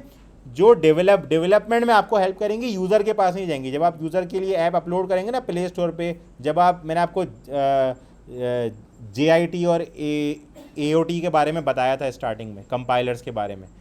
JIT just in time compiler, AOT ahead of time compiler. मैंने बताया था कि रिलीज़ मोड पे अहेड ऑफ टाइम कंपाइलर चलता है। तो जब रिलीज़ मोड पे AOT कंपाइलर चलेगा तो वो सिर्फ इन डिपेंडेंसीज को कंपाइल करेगा, इसको नहीं करेगा। तो डेव डिपेंडेंसीज वो डिपेंडेंसीज हैं जो आपके डेवलपमेंट के लिए होती हैं। जैसे कि आपको कोई डीबगर इंस्टॉल करना है, जैसे एक डीबगर आता है फ्लिपर क्या करता है, आप कोई नेटवर्क रिक्वेस्ट भेजो, कोई इमेज लोड करो, सारी चीज़ें आपको लॉक करके दिखा रहा होता है। उसका एक सॉफ्टवेयर है, वो फेसबुक वालों ने बनाया है, वो फ्लिपर, लेकिन वो iOS पे नहीं चलता अभी तक, यहाँ पे फ्लटर के अंदर रिएक्ट नेटिव में दोनों पे चलता है, लेकिन यहाँ पे नहीं चलता क्योंकि फेसबुक का है, वो भी उनकी है तो उन्होंने चला दिया, इसके लिए वो लोग जो है वो काम नहीं कर रहे कोई ख़ास, बोल रहे हैं हमारी उसके साथ बनती नहीं है, तो कटा रहे हैं उसको। तो खैर, तो डेव डिपेंडेंसीज क्वांटिटी डिपेंडेंसीज है जो डेवलपमेंट में हेल्प करेंगी, वो आपके डेवलपमेंट मोड में ही होंगी, आपके पास अवेलेबल रिलीज़ मोड में नहीं होंगी, समझ रहे हैं। तो इसको आपको थोड़ा सा देखना पड़ता है कि कोई ऐसी चीज़ कॉल ना कर दें रिलीज़ मोड में जो डेव डिपेंडेंसीज में हो और वो क्रैश कर जाए। वो तो आपको कंपाइल करते ही बता देगा वैसे ही कि ये डेव डिपेंडेंसी है, क्या कर रहा है भाई, हटा इसको, सही। तो ये हाय गला खुश। अच्छा, फिल्टर, ये जो है हमारे पास, ये फिल्टर की स्पेसिफिक कॉन्फ़िगरेशन आ रही है अभी यहाँ, ठीक है। अच्छा, यहाँ पे क्या हो रहा है कि एक तो ये है कि भाई मटेरियल डिज़ाइन की लाइब्रेरी इन्होंने आपको पहले से दी हुई है इंस्टॉल करके, ठीक है। अगर आप इसको फॉल्स कर दोगे तो सिर्फ क्यूपर्टिनो अवेलेबल होगी आपके पास, मटेरियल डिज़ाइन अवेलेबल नहीं होगी, सही है। क्यूपर्टिनो कौन है? iOS वाली theme, flat button theme iOS में जो चलती है वो वाली थीम क्यूपर्टिनो है, और एंड्रॉयड वाली कौन सी है? मटीरियल डिज़ाइन, सही है ना। गूगल आयो में भी अगर किसी ने देखा हो तो बोल रहा होगा ना कि मटीरियल यू लॉन्च कर दिया हमने, वो मटीरियल यू मटीरियल डिज़ाइन का न्यू वर्जन है, सही हो गया। अच्छा, ये हो गया। इसके अलावा अगर आपको कोई इमेजेस अपने फ्लटर के प्रोजेक्ट में डालनी है तो इस तरह डालेंगे आप, ये देखें, ये एसेट्स का ब्लॉक है और इसके अंदर आप अपने इमेजेस के पाथ बताते जाएंगे कि कहाँ आपने इमेज रखी है, किस फोल्डर में रखी है, और उस हिसाब से इमेजेस फ्लटर में आप यूज़ कर सकेंगे। ऐसे HTML की तरीके से नहीं होगा कि आपने कोई भी इमेज फोल्डर में कॉपी करी और टक करके इमेज के SRC में लगा दी, नहीं, यहाँ पे बताना पड़ेगा इसको। क्यों बतानी पड़ेगी ये मैं आपको बताता हूँ, क्योंकि देखें इन्होंने ना क्या किया हुआ है कि अभी आप जब ऐप कंपाइल करेंगे तो आपका कहीं भी फोल्डर हो इमेज का, फॉर एग्जांपल समझे आपने वो 5 फोल्डर पीछे रखा था, आपने बोला मैं तो वहीं से उठाऊंगा, मैं तो नहीं ला रहा, सही है, आपने रखी थी सारी इमेजें वहाँ से उठा रहे थे। अभी जब आपकी कंपाइल होगी ना ऐप, तो आप देखिए मैंने आपको बताया कि फ्लटर फ्रेमवर्क है जो आपको कोड लिखना अलाउ कर रहा है, बट उसका एंड्रॉयड और iOS के साथ कोई ताल्लुक एज सच नहीं है। जब आप ऐप बिल्ड करते हैं तो वो उनसे कम्युनिकेट करके आपकी ऐप वहाँ पे चलाता है, सही है, बातचीत करता है कि यार एंड्रॉयड पे चलानी है ऐप, आप मेरा फ्रेमवर्क है ये इंटीग्रेट कर दो अपनी ऐप में और चला दो।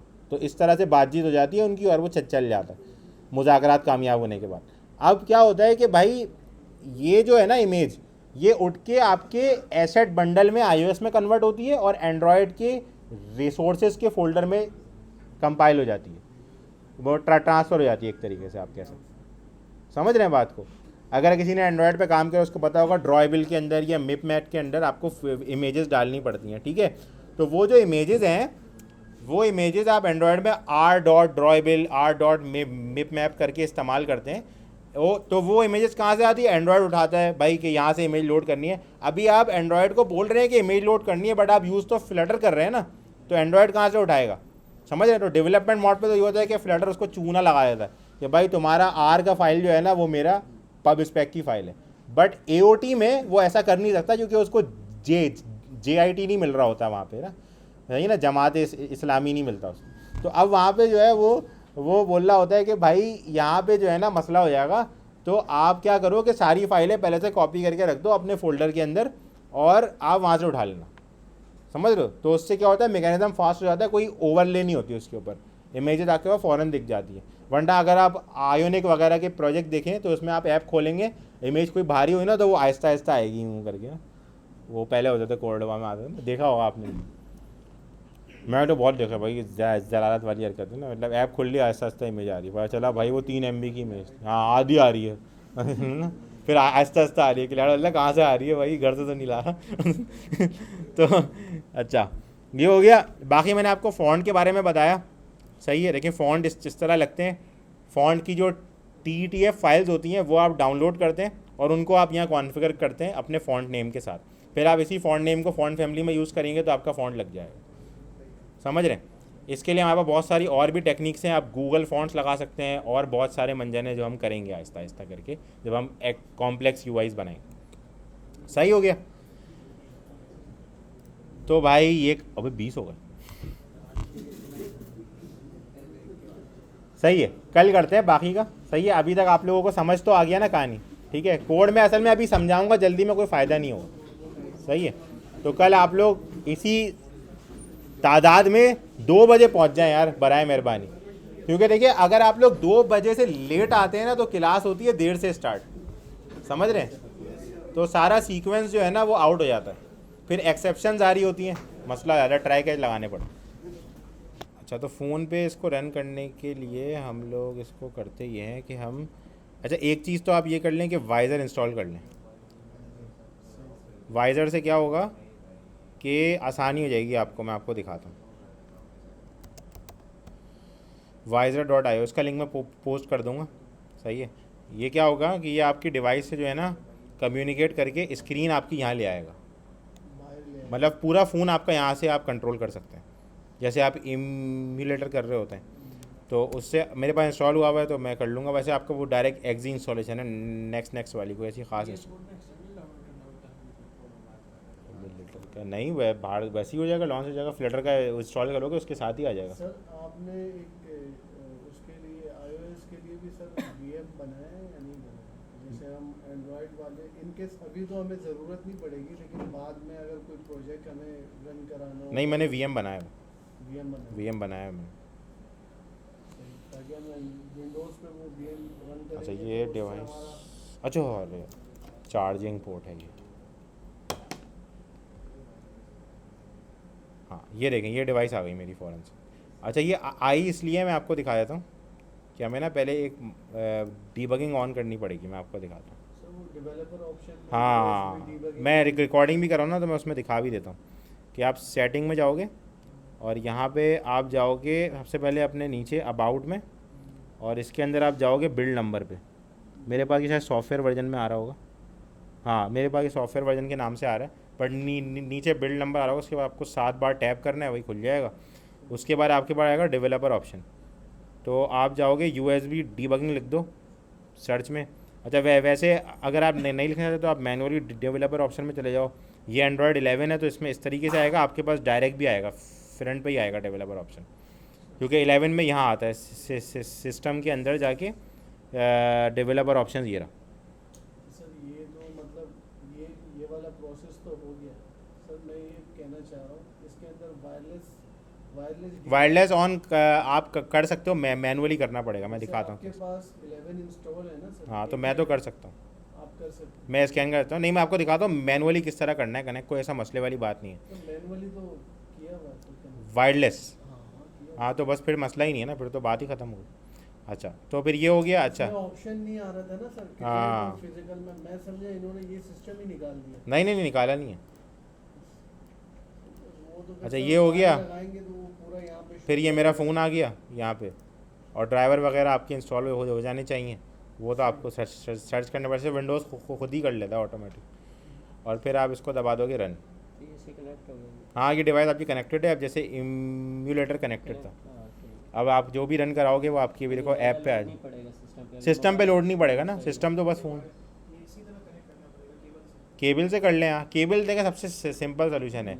जो वायरलेस वाला मैनुअल है ना वो थोड़ा सा मुश्किल इस सेंस में है कि वो कमांडें हैं, आपको थोड़ी सी जो है ना वो करनी पड़ेंगी, वरना अगर आप वाइज़र यूज़ कर रहे हैं, देखिए ऐप आ गई फ़ौरन से यहाँ पे, तो चल भी वैसे ही रही है, ठीक है।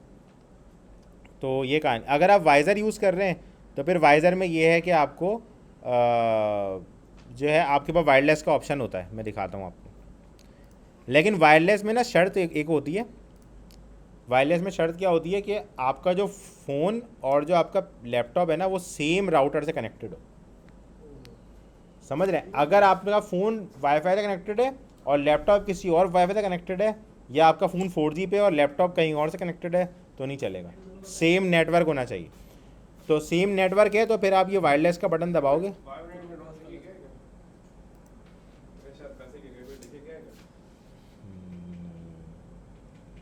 किसी ने बताना तो नहीं है वैसे, ये भी तो मसला है ना। अच्छा तो अब आपने इसको कर दिया वायरलेस, इसको आप करोगे ना तो अब ये देखो वायरलेस कनेक्ट हो रहा है IP के थ्रू, सही है। अब मैं केबल निकाल दूं भले तो इसको चलना चाहिए, देखो चल रहा है, ये देखो आप चल रहा है, मोबाइल मेरा हाथ में और मैं इसको प्लस दबाता रहूँगा, ये चलेगा। तो ये इस तरह का मामला हो गया यहाँ पे। तो ये है, ये अब वायरलेस चल रही है, आप इसको इजीली जो है वो यूज़ करते हो। बट ये है कि आपका जैसे ही वाईफाई बंद होगा तो फ़ोन डिस्कनेक्ट हो जाएगा। व्हाट्सएप को जैसे वेब को एक खोल दो या वही, हाँ, वही काम। वेब से जो है वो चला जाता है। हाँ वही काम। नहीं, अब तो उन्होंने भाई चेंज कर दिया मैकेनिज्म, बताता हूँ। वीडियो रिकॉर्डिंग हो रही थी ना, सही है। तो ये हो गया भाई फ़ोन कनेक्ट इनका, सही है, समझ गए सब।